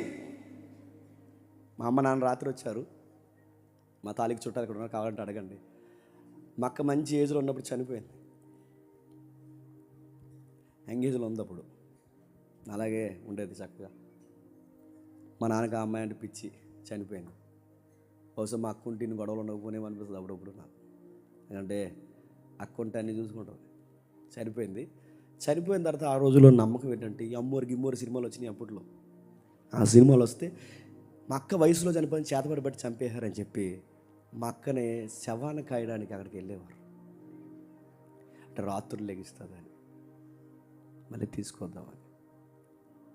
కానీ గమ్మత్తని చెప్పిన ఆవిడెప్పటికీ లేకదు. అమాయకంగా వెళ్ళి ఆ శవాల దగ్గరికి కాసేవారు. అమాయకంగా లేసి 3వ రోజు లేస్తుంది అనుకున్నారు. ఇలాంటివన్నీ నమ్మేవారు. ఇలాంటి కుటుంబాల నుంచి మేము వచ్చామన్నప్పుడే నాకు ఒక్కసారిగా ఒళ్ళు జలదరిస్తుంది. ఇలాంటి నేరో మైండ్లో ఉన్న ఫ్యామిలీస్తో మమ్మల్ని ఎలా పిలుచుకున్నాం ప్రభు అనిపిస్తుంది. మూఢనమ్మకాలు, భయంకరంగా దేవుని ఎక్కిరించే నమ్మకాలు, మంత్రాలు. మాకు చనిపోతే ఒక మాంత్రికుడు మా ఇంటికి తీసుకొచ్చారు. అడగండి కావాలంటే. ఆ మాంత్రికుని తీసుకొస్తే ఆడు శాతక్ బండి ఉండేది అప్పట్లో, బజాజ్ శాతక్. ఇలా తోలుకుని వచ్చాడు. మా ఇంటి దగ్గర ఆపాడు. ఆపిన తర్వాత 3 నిమ్మకాయలు తెమ్మడా. మా నాన్నమ్మ అంటే నాకు చాలా ఇష్టం. ఈ నమ్మకాలన్నీ అదే నమ్మేది. 3 నిమ్మకాయలు పట్టుకుని ఇలా గ్లాసులు వేసుకుని, మా నాయనమ్మ, దాని పేరే నాయనమ్మ, ఇలా గ్లాసులు వేసుకుని ఆడన్నాడు మాంత్రికుడు, ఇల్లంతా 3 సార్లు ప్రదక్షిణ చేయండి అన్నాడు. అనగానే 3 నిమ్మకాయల గ్లాసులు వేసుకుని ఇల్లంతా ఇలా ప్రదర్శన చేసి వచ్చిన తర్వాత ఆ నిమ్మకాయలు ఇలా కోస్తే నిమ్మకాయల నుంచి బ్లడ్ వస్తుందండి. మా ఇంట్లో వాళ్ళు కంగారు అయిపోయారు, మా అమ్మ కంగారు అయిపోయింది, మా నాన్న కంగారు అయిపోయాడు, మా నాన్నమ్మ కంగారు అయిపోయింది, మా అత్త కంగారు అయిపోయింది, అందరూ కంగారు అయిపోయారు. నిమ్మకాయలు కోసి కొలిది బ్లడ్ వచ్చేస్తుంది. అప్పుడు అది అన్నాడు, దోషం ఉంది మీ కొంపకి అన్నాడు. మంత్రం వేసాడు వాడు. ముందు పిల్లని తీసేస్తాడు, తర్వాత తలకాయని తీసేస్తాడు, తర్వాత ఇళ్ళాలను తీసేస్తాడు, అందరిని తీసేస్తాడు. పిల్లలు అనాథులు అయిపోతారు అనగాని ఆ సౌండ్కి, ఆ చీకటికి, ఆ రక్తానికి మా వాళ్ళు ఏం చేయాలి చెప్పండి అన్నారు. తెండి బీరువాలో ఉన్న డబ్బులు మంత్రం ఇస్తా అన్నాడు. తర్వాత తెలిసింది చెప్పిన, నిమ్మకాయల నుంచి బ్లడ్ కలర్ రావాలంటే దానికి ఒక పౌడర్ ఉంటుంది. ఆ కెమికల్ దానికి ఫామ్ చేస్తాడు. ఆల్రెడీ ఆడ తెచ్చుకున్న నిమ్మకాయలు మా నిమ్మకాయలు కాదు. ఆ నిమ్మకాయలు ఆడిచ్చి ఆ బ్యాగ్లో తీసాడు, కెమికల్ రాసిన నిమ్మకాయలు కోస్తే అది బ్లడ్ వచ్చింది. మా పిచ్చోళ్ళు అందరూ ఏం చేశారంటే బీరువాలో ఉన్న డబ్బులన్నీ అడిగి ఇచ్చేసారు. ఈ మంత్రాలు కొంతమంది నిజంగానే ప్రాక్టీస్ చేస్తారు, కొంతమంది మోసం చేస్తారు. ఈ దయ్యాల మంత్రాల పేరు మీద, ఈ అద్భుతాల పేరు మీద మనుషులు మోసం చేస్తారు. అలాంటి ఏరియాలో ఎపిసి ఎలా ఉందో తెలుసా? విగ్రహాలతో నిండిపోయింది, వ్యాపారంతో నిండిపోయింది, లగ్జరీతో నిండిపోయింది, లాజికల్తో నిండిపోయింది, మంత్రాలతో నిండిపోయింది, భూత వైద్యులతో నిండిపోయింది. ఎంతమంది నిండిపోయినా ఆ ఏరియాకి ఒక్కడు సువార్త కలంగలం ఎప్పడానికి వెళ్ళాడు. మాట్లాడుతున్నాడు. ఆ మాట్లాడుతున్నప్పుడు ఏం జరుగుతుంది? ప్రభువులు ప్రకటించి యేసుతోను 13వ వచనం, అప్పుడు దేశ సంచారకులు మాంత్రికులు కొందరు యూదులు, బాధాకరమైన విషయం, ఈ ప్రాక్టీస్లోకి ఎవరు పోయారట చెప్పండి? దేవుని పిల్లలు నమ్ముతున్నారు, ఇది యూదులు నమ్ముతున్నారు. ఇది బాధాకరమైన విషయం. యూదులు నమ్ముతున్నారు, సత్యదేవుడు వదిలేస్తారు, యూదులు కూడా వాటిని నమ్ముతున్నారు. పౌలు ప్రకటించి యేసు తోడని మిమ్మల్ని ఉచ్చరించడానికి చేర్చున్నామనే మాట చెప్పి దయ్యములు పట్టి వారి మీద ప్రభు అయిన యేసు నామను ఉచ్చరించడానికి పూడుకున్నది యూదుడైన ఎవరట? యాజకులు కొడుకులు. ఎవరంట? యూదులు. వీళ్ళు ఎవరండి? ధర్మశాస్త్రం ఉన్నవాళ్ళు, బైబిల్ ఉన్నవారు. బైబిల్ నమ్మిన పాస్టర్ల కొడుకులు ఎలా అయిపోయారండి?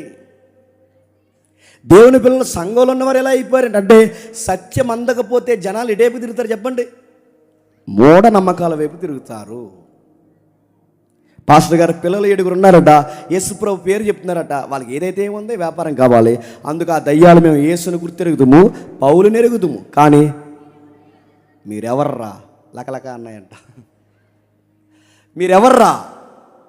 పౌలు తెలుసు, అపోస్తులు తెలుసు, మీరెవరనే ఆ దయ్యాలు పట్టిన వాడు ఎగిరి వారి మీద పడి వారి ఇద్దరిని లొంగదీసి గెలిచి అందుచేత వారు దిగంబరులై గాయములు తగిలి ఆ ఇంటి నుండి పారిపోయాడు. ఎలా కొట్టాడో ఒకసారి ఊహించుకోండి. మీద అడిపోయాడంట.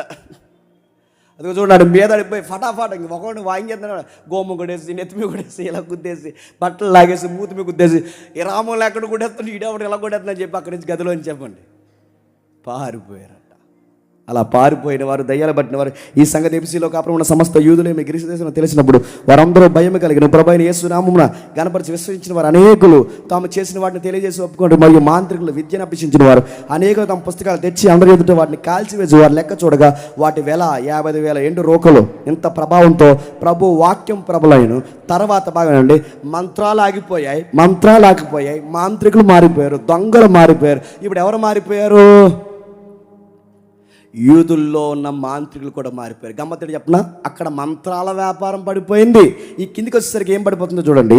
ఈ కిందికి వచ్చేసరికి 27వ వచనం, ఇలాగ జరిగిన తర్వాత మాసిదోనియ, అక్కయ దేశంలో మార్గంలో యెరూషలేములో ఎల్లవలననే మనసులో ఉద్దేశించి నేను అక్కడికి వెళ్ళిన తర్వాత రోమా కూడా చూడవలని అనుకున్నప్పుడు తనకు పరిచర్య చేయవారిలో తిమోతి, ఎరుస్తని వారిద్దరిని మాసిదోనియాకి పంపి తాను మాత్రం ఆసియాలో కొంతకాలం, ఆసియాలంటే మైనర్ ఆసియా, ఆ ఏరియాలో క్యాపిటల్ ఎపిసి. ఆ కాలమందు క్రీస్తు మార్గం గురించి చాలా అల్లరి కలిగిన ఏలనగా దెమెత్రి అనే ఒక కంసాలి అర్తిమిదేవి ఎండుగుళ్ళు చేయటం వల్ల నా పని వారికి మిగులు లాభం కలగజేసిన అతడు వారిని బట్టి పని చేయొచ్చు ఇతరులను గుంపు కూర్చి, అయ్యలారా ఈ పని వల్ల మనకు జీవం బహుగా జరుగుతున్నది మీకు తెలియని, అయితే చేతులతో చేయబడినవి దేవతలు కాదనియు దాదాపు ఆసియా అంతటా బహు జనమును ఒప్పించి త్రిప్పుచున్న సంగతి మీరు చూసి ఉన్నారు. ఈ 7 వల్ల మన వ్యాపారాలు పడిపోతున్నాయి.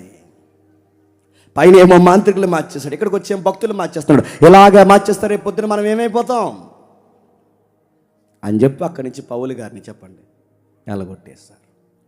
పౌలు అయితే వెళ్ళిపోయాడు, కానీ అక్కడ ఏమి ఉండిపోయింది చెప్పండి? సంఘం ఉండిపోయింది. పౌలు గారు వెళ్ళిపోయారు. ఆ పౌలు గారు వెళ్ళిపోయిన తర్వాత కొంతకాలం అక్కడ పనిచేసిన వ్యక్తులు అకుల, ప్రిస్కిల్లా, అపోల్లో వీళ్ళు పని చేసిన తర్వాత ఆ ఏరియాలో సంఘాన్ని అప్పగించి పౌలు గారు వచ్చేస్తే ఇప్పుడు ఆ సంఘాన్ని బలపరచడానికి దేవుడు తన దగ్గర ప్రియ కుమారుడు నమ్మకమైన ఒక వ్యక్తి ఉన్నాడు. ఆ వ్యక్తి పేరు తిమోతి. తిమోతిని పంపించాడు. అదే మొదటి పత్రిక తిమోతి పత్రిక. ఆ తిమోతి కూడా కొంతకాలం సేవ చేశాడు. ఆ సేవ జరిగినంత బాగానే ఉంది. హెచ్చరించాడు, బలపరిచాడు, అంతా బాగుంది. అంతా బాగుంది జరుగుతున్న టైంలో కాలం గడిచింది. భక్తులు ఆయుసులు గడించాయి. వాళ్ళ రాకలు తగ్గాయి. సంఘం రకరకాలుగా రోజు రోజుకి మళ్ళా ఎక్కడి నుంచి అయితే అన్ని వదిలిచ్చేసిందో మళ్ళీ సంఘం అక్కడికే వెనక్కి తిరిగింది. అప్పుడు ప్రభు అయిన యేసుక్రీస్తు వారు యోహాను సంఘానికి పత్రిక రాయ్ అన్నాడు. ఆ రాసిన పత్రికే చెప్పండి ప్రకటన గ్రంథం. అపోల్లో, అకుల్లా, తిమోతి ఇలాంటి వారు రాకపోకలు జరిగి తర్వాత 61లో బాగా వినండి, 61లో తిమోతి పత్రిక రాస్తాడు. ఇప్పుడు 90లో ప్రకటన గ్రంథం రాస్తున్నాడు. 61లో తిమోతి పత్రిక ఆ సంఘానికి రాస్తాడు. ఇప్పుడు 90లో ప్రకటన గ్రంథం రాస్తున్నాడు. రాస్తూ ఏమంటున్నాడు ఇప్పుడు చదువుతాం. ప్రకటన గ్రంథం 2వ అధ్యాయం మొదలు వచ్చి నుండి త్వరగా ఎబిసిలో ఉన్న సంఘపు దూతకి ఇలా రాయమని. ఇప్పుడు అక్కడ తిమోతి లేడు, అపోల్లో లేడు, అకుల్లా లేదు, ప్రిస్కిల్లా లేరు. అక్కడ ఎవరో సంఘదూత ఉన్నారు, ఎవరో పాస్టర్ గారు ఉన్నారు. ఆ పాస్టర్ గారికి ఎలాగూ రాయము, సంఘ పాస్టర్ గారికి రాయి, అలాగే సంఘానికి రాయి. ఏమని? 7 నక్షత్రాలు తన కుడి చేత పట్టుకొని. స్పీడ్గా చదవండి. నీ క్రియలు, నీ కష్టము, నీ సహనము నేను ఎరుగుదును. నీవు దుష్టుల్ని సహింపలేవనియు అపోస్తుల కాకయే తాము అపోస్తులమని చెప్పుకోను వారిని వారి అబద్ధికులను నువ్వు కనుగొంటువనియు నీవు సహనము కలిగిన నామం భారం భరించి హలయ లేదని నేను ఎరుగుదును. సంఘాన్ని పొగుడుతున్నాడు. నీ ప్రారంభం నాకు తెలుసు, నీ బాధ్యతలు నాకు తెలుసు, నీ భారం నాకు తెలుసు. సత్యం అంటే నీకు పిచ్చి, నాకు తెలుసు ఆ విషయం. నీ క్రియలు నేను ఎరుగుదును, నీ సహనము నేను ఎరుగుదును, నీ విషయాలు, నీ కష్టం ఏంటో నేను ఎరుగుదును, నీ సహవాసం అంటే ఏంటో నేను ఎరుగుదును. ఇంకా నాకు తెలుసు నువ్వు దుష్టులతో స్నేహం చెయ్యు, దొంగ బోధకుల్ని ఎంకరేజ్ చెయ్యు. ఇవన్నీ నువ్వు బాగుగా కనబెడతావు. ఇవన్నీ నాకు తెలుసు. ఎందుకంటే పౌలు ఏలుతో ఒక సంఘానికి ఒక మాట చెప్పాడు. 20 అధ్యాయం అపోస్తుల గారు ఏమని? నేను వెళ్ళిపోయిన తర్వాత తోడేళ్ళు మీ మధ్యకి ప్రవేశిస్తాయి. ఎఫ్సి సంఘానికి చెప్పాడు. వెళ్ళిపోయిన తర్వాత కూడమైన తోడేలు మీ మధ్యకి వస్తాయి, జాగ్రత్త, వాళ్ళని అరికెట్టండి. తప్పుడు బోధలు మోసుకుని మీ మధ్యకి వస్తారు. దుర్మార్గమైన బోధలు మోసుకుని సంఘమా మీ దగ్గరకు వస్తారు. వారిని అరికట్టండి, వారిని మీ దగ్గర రానివ్వకండి, వారిని ఆపండి. పౌలు గారు చెప్పిన హెచ్చరిక వీళ్ళకి జ్ఞాపకం ఉంది. ఎప్పుడు దుర్బోధల మీద ఫైట్ చేశారంటే వీళ్ళు దుర్బోధల మీద ఫైట్ చేశారు, దొంగ బోధల మీద ఫైట్ చేశారు. ఎప్పుడు జెండా ఎగరేశారు. సహవాసంలో దేవుని నామాన్ని గట్టిగా పట్టుకున్నారు, శ్రమ అనుభవించారు. యేసుప్రభు పేరు చెప్తే కొడతా ఉంటే కొట్టండి, ఆయన కానీ యేసు నామం ఎరగమని అన్నారు. దుర్బోధన ఇస్తున్న డాక్టర్ నుంచి చాలా డీప్గా స్టడీ చేశారు, ఫైట్ చేశారు, అంతా బాగుంది. అయితే 4వ వచనంలో మొదట నీకుండిన ప్రేమను తగ్గిపోయిందని లేదు, చెప్పండి, వదిలేస్తావు. ఇక్కడ నేను చెప్పాను, ఎంతమంది గుర్తుందో? మొదట నీకుండిన ప్రేమను వదిలేస్తావు. నన్ను వదిలేదు, నాతోనే ఉన్నావు, నా కార్యాలే చేస్తావు, నా గురించికే ప్రకటిస్తావు, నా తరపునే వాదిస్తావు. కానీ దానికి మూలమైన నన్ను ప్రేమించడం మానేస్తావు. నాకు ఎగ్జాంపుల్ చెప్తాను వినండి. పెళ్ళైన కొత్తలో భార్య భర్తలు చాలా ప్రేమగా ఉంటారు. సంఘము, ప్రభు కూడా అలాంటిదేనండి. అది భార్య భర్తలు అంటే స్వచ్ఛమైన ప్రేమ. పెళ్ళైన కొత్తలో వాళ్ళిద్దరూ చాలా ప్రేమగా ఉంటారు. అతనికి సేవ చేస్తుంది, సంతోషంగా వంట చేస్తుంది, ఇల్లంతా శుభ్రం చేస్తుంది. అన్నీ అయిపోయిన తర్వాత సాయంత్రం భర్త వచ్చే సమయానికి ఆ గేటు దగ్గర నిలబడి చూస్తుంటుంది, ఎప్పుడు వస్తాడా అని. కిటికీ క్లాత్ తొలగించి చూస్తుంది, డోర్ దగ్గర నిలబడి చూస్తుంది. కొన్ని సంవత్సరాలకి ఆ చూపులు మారిపోతాయి. ఇంటిని శుభ్రం చేస్తుంది, వంట చేస్తుంది, ఇల్లంతా చక్కబెడుతుంది, దానికి సేవ చేస్తుంది, అన్నీ చేస్తుంది. కానీ ఎదురు చూడడం మానేస్తుంది. ఒకప్పుడు ఆయన వచ్చే వరకు తినదు, ఇప్పుడు ఆయన రాకుండానే తినేసి నిద్రపోయి ఇలా గడగొడితే అక్కడ పెట్టాను, తినేసి మళ్ళీ మూతలు పెట్టేసి చెప్పండి పడుకోండి. చేంజ్. ఒకప్పుడు నా కొరకు పిచ్చిదానిలాగా ఆ గేటు దగ్గర నిలబడి చూసేది, ఇప్పుడు సగం నిద్రలో పోయి గురగడేస్తుంది. చేంజ్ అయిపోయింది, మారిపోయింది. నా కోసం వంట చేస్తున్నావు, నాకు శుభ్రం చేస్తున్నావు, నా ఇల్లంతా శుభ్రం చేస్తావు, నాకు సేవ చేస్తావు, కానీ గమ్మత్తని చెప్పను, ప్రేమించడం మానేస్తావు. దాన్ని ఏమంటారంటే మెకానికల్ లైఫ్ అంటారు. దాన్ని సంసారం మెకానికల్గా చేస్తున్నావు, లవ్ లేదు, చెయ్యాలని చేస్తున్నావు. అలవాటు అయిపోయింది కనుక చేస్తున్నావు. వంట అలవాటు అయిపోయింది, ఇంటి శుభ్రం అలవాటు అయిపోయింది, అన్నీ అలవాటు అయిపోయాయి కాబట్టి చేస్తున్నావు తప్ప ఆ చేసే దాంట్లో ఏం మిస్ అయ్యింది చెప్పండి? లవ్ మిస్ అయ్యింది. మన ప్రభుత్వం వచ్చిన వాడు కూడా చెప్పా, సెమినార్లు చేసామా, మీటింగ్లు పెట్టామా, వంటలు చేసామా, బరకాల మడతెట్టామా, ఇవన్నీ రమ్యంగా ఉండాలి అంటే ఆ లవ్ తగ్గకూడదు. పెట్టుకో.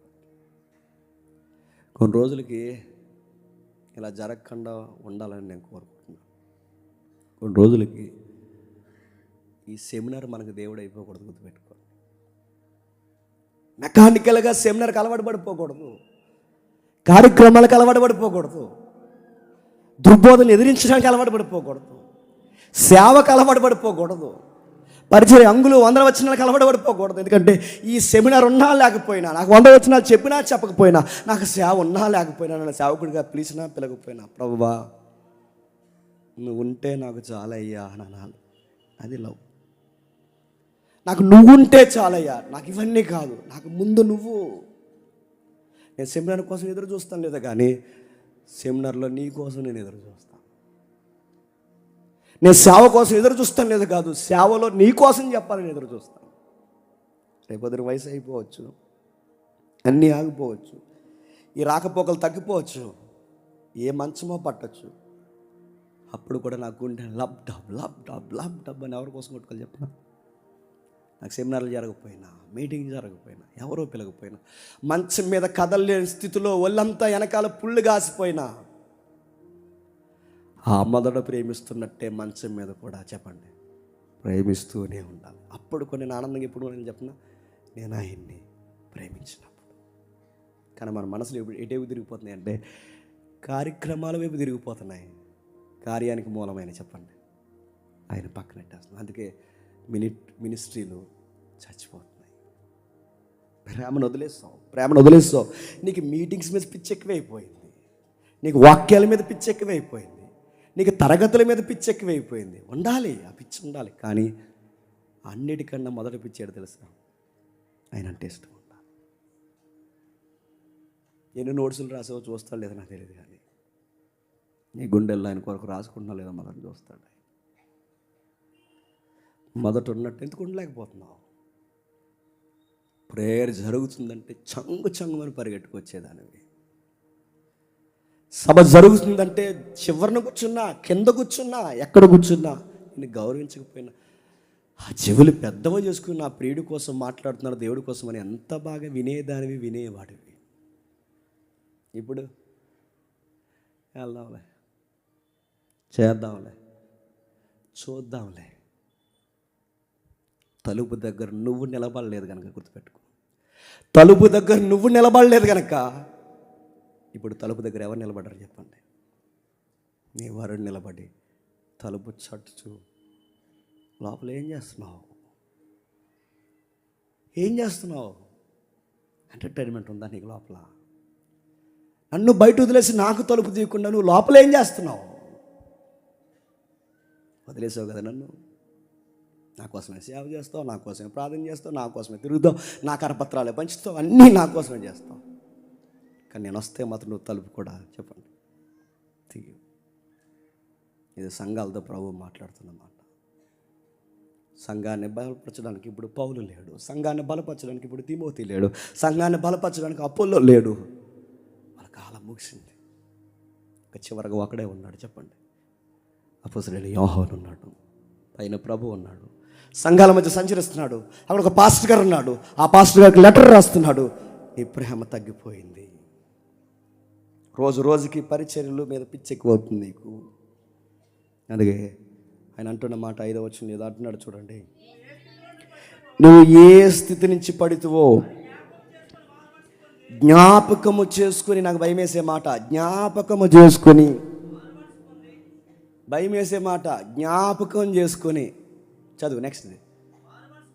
గమ్మత్తని చెప్పిన, రోజు మీటింగ్లు చేసేవారిని యేసుప్రభు అన్నాడట, మారు మనసు పొందరా అన్నాడట. రోజు ప్రసంగాలు చేసేవాడిని అన్నాడంట, చెప్పండి, మారు మనసు పొందరా అన్నాడట. రోజు అద్భుతాలు చేసేవారితో అన్నాడట, మారు మనసు పొందరా అన్నాడట. విరామం లేకుండా తలపోటు చేత కార్యక్రమాలు నెత్తి మీద పెట్టుకున్న వాళ్ళని అన్నాడట, మారు మనసు పొందరా అన్నాడట. మారు మనసు పొంది సేవలో ఇంత సీనియర్ అయిపోయిన వారికే మారు మనసు అవసరమైంది. మన మొగాలకు సేవ లేదు, చెప్పండి, మన మొగాలకు ప్రసంగం లేవు. అయినా కానీ ఇంకా మారు మనసు పొందకుండా ధీమాగా కూర్చున్నావంటే నీకు దీపావళి ఉందనిపిస్తుందా లేదనిపిస్తుందా చెప్పు. రాత్రి ఇచ్చాం 10 మందికి బాప్టిజం, ఇంకా ఎవరైతే ఈ ప్రాంగణంలో బాప్టిజం లేకుండా నీ ధైర్యం ఏంటి? అరే మారు మనసు పొందని వాళ్ళని ఇంకా మారు మనసు పొందమంటే నీకు ఏ మనసు లేదు. నువ్వు ఇంకా బాప్టిజం తీసుకోకుండా ఎలా కూర్చుంటున్నావు? నీ ధైర్యం ఏంటి? రోడ్డు మీద తిరుగుతున్నప్పుడు నీకు భయం ఏంట్లేదా? ఒక బిర్యానీ తింటున్నప్పుడు ఆ ఫుడ్ ఏం చేస్తుంది నీకు భయం ఏంట్లేదా? నీ ఆయుష్ నీ చేతుల్లో ఉందనుకుంటున్నావా? లెక్కల తారుమాతారవుతాయన్న సంగతి నీకు తెలియదా? నీ బలమే నీకు బలమా? నీ పేరే నీకు బలమా? నీ వాదాయే నీకు బలమా? నీ ఆ మందే నీకు బలమా? ఏం చూసుకున్నంత ధీమాగా ఉన్నావు? ఎందుకు ఆయన ప్రేమించడం తగ్గించేస్తున్నావు? మారిపోతున్నావు. సంఘాన్ని అన్నాడు, మారు నువ్వు మారు మనసు. మారిన సంఘాన్నే చెప్పండి మారు మనసు. ఏంటి మారు మనసు అంటే ఏంటి చెప్పండి. అక్కడ ఫస్ట్ లవ్ మళ్ళీ నాకు కావాలి, ప్రారంభపు ప్రేమ నాకు కావాలి, ఆ లవ్ కావాలి. ఇప్పుడు ఐ లవ్ యూ చెప్తున్నావు కానీ ఎక్కడి నుంచి రావట్లేదు చెప్పండి. స్పెల్లింగ్ బట్టి ఈ మధ్య ఐ లవ్ యూ చెప్తావు, ఎక్కడి నుంచి రావట్లేదు, నోట్లో నుంచి వస్తుంది. అందుకే సంగమా, నీ దుర్బోధలతో ఎదుర్కొనే నీ సేవ నాకు నచ్చాలంటే నీ లవ్ నాకు నచ్చాలి. నీ కార్యక్రమాలు, నీ సెమినార్స్, మీటింగ్స్ ఏవైతున్నావో ఇవన్నీ నాకు నచ్చాలంటే నన్ను ప్రేమించే విషయంలో అస్సలు తగ్గకూడదు. అప్పుడు నువ్వు చేసే పని నచ్చుతుంది, వంట నచ్చుతుంది, శుభ్రం నచ్చుతుంది, అన్నీ నచ్చుతాయి. నువ్వు చేసే సెమినార్స్ కూడా చెప్పండి నాకు నచ్చుతాయి. ఇది కాకుండా ఏదన్నా నీకు అలవాటు అయ్యిందో, నువ్వు ఎంతమందితో డిబేట్లు చేస్తే ఎవరికి కావాలి? నువ్వు ఎంతమందితో తర్కిస్తే ఎవరికి కావాలి? నువ్వు ఎంతమందికి బాప్టిజాలు ఇస్తే ఎవరికి కావాలి? ఇతరులకు బాప్టిజాలు ఇచ్చి నువ్వే తప్పిపోతే ఎవరికి కావాలి నీ సేవ? ముందు నువ్వే కావాలి. అందుకని అడుగుతున్నాడు, సంగమా నువ్వు ఏ స్థితి నుంచి పడుతువో, ఏ స్థితి, ఆ లవ్ స్థితి నుంచి పడుతువో చెప్పండి. జ్ఞాపకం చేసుకో. ప్రారంభం ఎలా ఉండేవాడు, ఎలా ఉండేదాని జ్ఞాపకం చేసుకుని మారు మనసు పొంది ఆ మొదటి క్రియ చేయము. అట్లు చేసి నువ్వు మారు మనసు పొందితే కానీ లేని ఎళ్ళ నీ యొద్ద నుండి నువ్వు మారు మనసు పొంది ఏ స్థితి నుంచి పడ్డావో అక్కడి నుంచి నువ్వు మారకపోతే లేని ఎళ్ళ నీ యొద్ద నుండి దీపస్తంభాన్ని చేస్తాను. ఇప్పుడు చరిత్ర మీరు జ్ఞాపకం చేసుకోండి. ప్రారంభంలో గుడారంలో దేవుని మందసాల దగ్గర దీపాలు వెలిగించేది ఎవరు? అహరోను ఏం చేసేవాడు? దీపం వెలిగించేవాడు, ఆరిపోయిన దీపాన్ని వెలిగించేవాడు, ఎలగని దీపాల ఒత్తు కట్ చేసేవాడు. ఇప్పుడు అహరోను కాదు చెప్పండి. ఈ సంఘాల మధ్య, దీపాల మధ్య సంచరిస్తున్నవాడు ఎలిగే దీపానికి నూనెస్తాడు. ఎలగకుండా ఒత్తు తడిసి బూడిదైతే ఆ ఒత్తుని చెప్పండి కట్ చేస్తాడు. ఇతను అహరోను కన్నా పవర్ఫుల్ ఏమనుకుంటున్నావు? నీ వెలుగుని తీసేస్తాడేమనుకుంటున్నావు? నీ పేరు తీసేస్తాడేమనుకుంటున్నావు? సంఘం చూసి మురిసిపోతావు, నీ సంఖ్యను తీసేస్తాడేమనుకుంటున్నావు? నువ్వు ఏం చూసి మురిసిపో, ఆ గోడలు చూసి ఆ గోడ పడగొట్టేస్తాడేమనుకుంటున్నావు? అతిశయానికి గురవుతున్నావా? దేనికి గురవుతున్నావు? ఏదైతే విగ్రహంగా చేసుకుని దాన్ని పగల కొడతాడేమనుకుంటున్నావు? మారు మనసు పొంది అక్కడికి రా, మారు మనసు పొంది అక్కడ రా, లేకపోతే వెలుగు ఆరిపేస్తా అన్నాడు. భయం వేస్తుందో లేదో మీకు ఆ మాట? నీ విశ్వాసం అయితే నిన్ను ఆరిపేస్తా, నువ్వు సంఘారం అయితే నీ సంఘాన్ని ఆరిపేస్తా, నువ్వు సేవకుడు అయితే నిన్ను ఆరిపేస్తా, నువ్వు వెలకపోతే కట్ చేసి పడేస్తాను. అహరోను కన్నా ప్రధాన యాజకుడు మనకున్నాడు. ఆయన పేరు ప్రభు అయిన యేసుక్రీస్తు. 6వ వచనం త్వరగా మర్చిపోకండి. 2 పూర్ణాలు ఉన్నాయంట. వెళ్ళిపోదాం. అయితే ఒకటి నీలో ఉన్నది. నికోలతల క్రియలు నీవు దేశించుచున్నావు, నేను కూడా వీటిని దేశించున్నాను. చెవిగలవాడు ఆత్మతో చెప్పుతున్న సంగతులు వినుగాక. ముగించేద్దాం. ఏంటంట? ఏం చెప్తాను చూడండి. ఒకటి నీలో ఉంది, నికోలతల క్రియలు నువ్వు దేశించున్నావు. ఈ విషయంలో నాకు నచ్చావు. ఎవరు నికోలైతులు అంటే? రకరకాల వ్యాఖ్యలు ఉన్నాయి. నికోలైత్ అంటే నికోలస్, అక్కడ ఉండే అపోస్తుల కార్యంలో ఉంటాడు నికోలస్. ఆ నికోలస్ ఈయన అంటారు, అదొక వ్యాఖ్యానం ఉంది. కానీ హెల్దీగా ఉన్న ఆన్సర్ ఏంటంటే నికోలస్ అంటే విజయం. నికోస్ అంటే విజయం, లోస్ అంటే ప్రజలు. నికోలస్ ప్రజలు అంటే విజయ ప్రజలు. అంటే మనకు అన్నిటి మీద ప్రభువు మనకు విజయం ఇచ్చేశాడు, ఇక మనం ఏం చేసినా పర్లేదనే బ్యాచ్ని నికోలైతీలు అంటారు. అంటే ఏం చేసినా పర్లేదంటే ఏంటి? ఏం చేసినా పర్లేదంటే వాళ్ళ అర్థం ఏంటంటే అర్తిమీదేవి గుడికి వెళ్ళినా దేవుడు ఏమండి. ఎందుకంటే ఆల్రెడీ మనకేమొచ్చేసింది?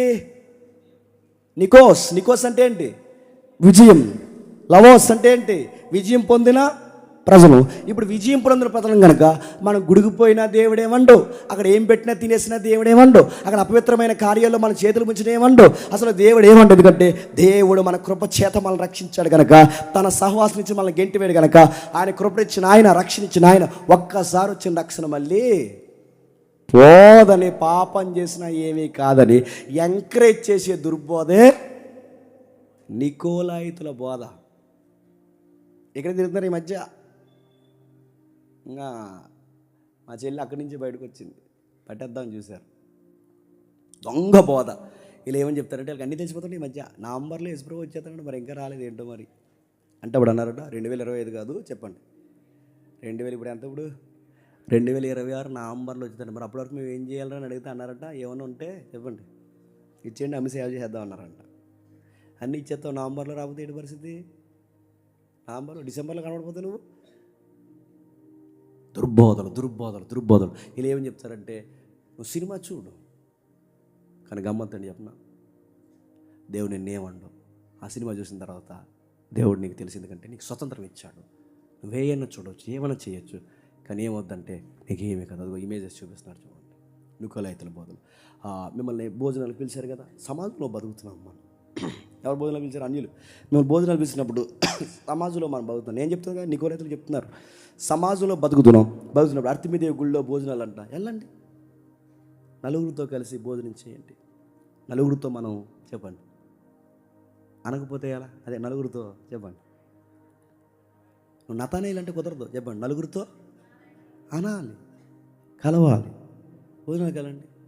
మరి అక్కడ విగ్రహాన్ని చూడకండి, మరి ఏం చూస్తారు చెప్పండి? ప్రేమను చూడండి.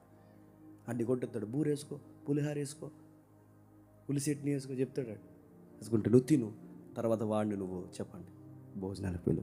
ఎందుకంటే మన సమాజంలో బతుకుతున్నాం, నలుగురితో ప్రేమగా లేకపోతే ఎలా చెప్పండి? మన దేవుడు అంత నేరోగా ఆలోచించి భోజనాలకు వెళ్ళినందుకు నేను దూరం పెట్టేస్తాడా అని అనగానే మనకి ఎలా ఉంటుంది? ఎన్ని భోజనాలు మానేసాను ఇప్పటివరకు, నెక్స్ట్ నన్ను పిలవండి, సంతాపం ఉందని కదా వస్తాను. తినేస్తున్నారు వెళ్ళి. ఈ బోధలు ఇప్పుడు వచ్చినాయి కాదు, ఎప్పుడు చెప్పండి? ప్రకటన గ్రంథం రాస్తున్నప్పుడే మొదటి శతాబ్దంలోనే ఎఫెసీ సంఘంలోనే ఇలాంటి చొరపడి అన్నాయట. పర్వాలేదు, ఏమీ కాదు, దేవుడు మనల్ని అర్థం చేసుకుంటాడు, దేవుడు మనల్ని ప్రేమగా చూస్తున్నాడు.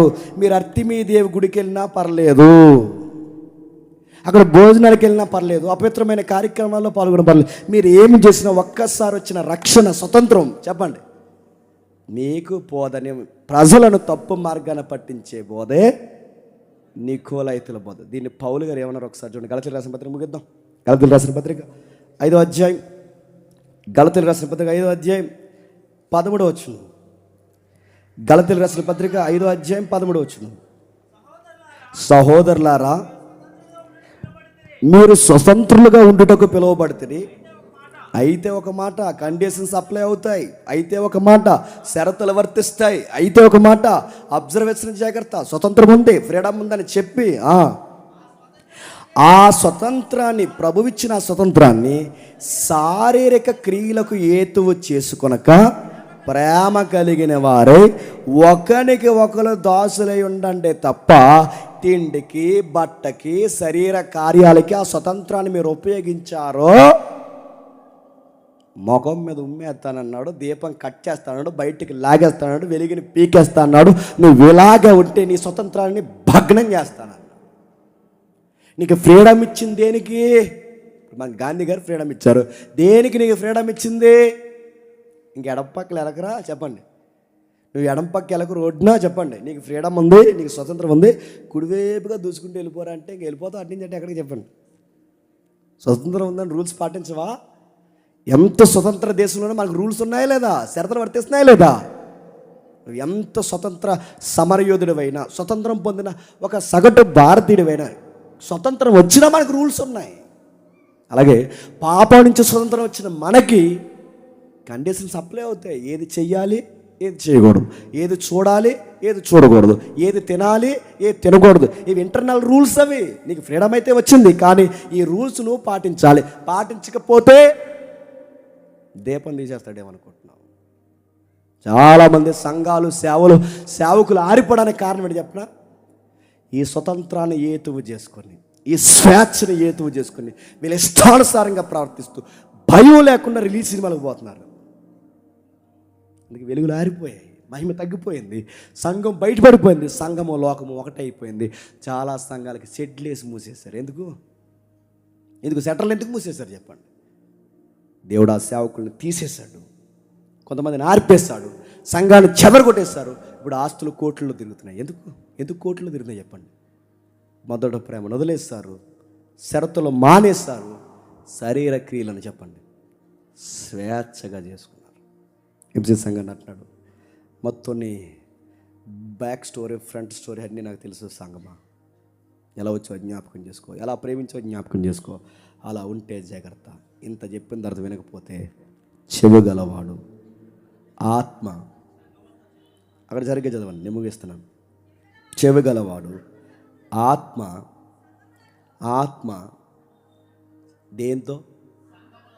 దేనికి రాశాడు? ఇక్కడ ఎబిసి సంఘం రాసింది ఎవరికి? హెబిసి. కానీ అక్కడ అంటున్నది ఎవరితో? సంఘములతో. ఇప్పుడు చెప్పండి, ఇది ఎబిసి సంఘానికి కాదు చెప్పండి, సంఘములతో. అంటే నీ సంఘానికి, నా సంఘానికి, ఆ సంఘానికి, ఈ సంఘాలన్నిటికీ ఎబిసితో చెప్పిన మాటే ఇప్పుడున్న సంఘాలతో కూడా చెప్తున్నాడు. చెవిగల సంఘము వినుగాక. ఆమేన్. ఒకవేళ వింటే జయించాలి. జయించి వాడికి పరదేశంలో ఉన్న జీవవృక్ష ఫలాన్ని తినేస్తాను. జయించి వాడికి ఏమిస్తాడట? పరదేశంలో ఉన్న జీవవృక్ష ఫలం. అడుగుతున్నాను, పరదేశంలో ఉన్న జీవవృక్ష ఫలం అంటే ఏం జయించాలి? నికోలాతుల బోధన జయించాలి, అపవిత్ర కార్యాలు జయించాలి, ఆ ప్రేమ విందులు జయించాలి, వీటన్నిటికి దూరంగా ఉండాలి. ఆ మెకానికల్గా మారిపోయావే ఆ కార్యాలని జయించాలి. ప్రేమించడానికి ముందుకు రావాలి, నీ బద్ధకాన్ని వదలాలి, దేవుని కార్యాలు భుజాన్ని వేసుకోవాలి, ఇవన్నిటిని జయించాలి. అప్పుడు ఇస్తానన్నాడు. ఏమో తెలుసా? జయించువానికి చెప్పండి జీవవృక్ష ఫలాలు. గమ్మత్తు చెప్పిన ఆదాము పోగొట్టుకున్న జీవఫలం చెప్పండి ఇప్పుడున్న సంఘాలకి ఇస్తా అన్నాడు. అంటే ఆ జీవవృక్షం చెప్పండి ప్యారడైజ్లో ఉందన్నమాట.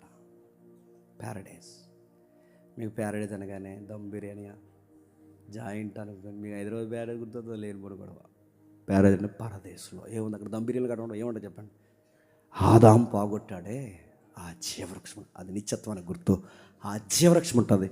ఆదాము పోగొట్టుకున్న దాన్ని చెప్పండి సంగమా, చెవిగల సంగమా వింటే చెప్పండి ఆ మహిమను మళ్ళీ చెప్పండి నీకు ఇస్తా. దీనికోసం ఎంత పాకులాడారండి ఆదాము, ఎంత పాకులాడారండి ఆ జనరేషన్. కానీ వాళ్ళకి దొరకని భాగ్యం ఇప్పుడు ఎవరికి ఇస్తానని చెప్పండి? సంఘమైన మనకి. ఇది వినినవాడు ధన్యుడు. వాడికి ఇచ్చే గిఫ్ట్, ఫ్రూట్, జీవవృక్ష ఫలం. అవన్నీ మనకు దేవుడు అనుగ్రహించిన గాక. ఆమేన్.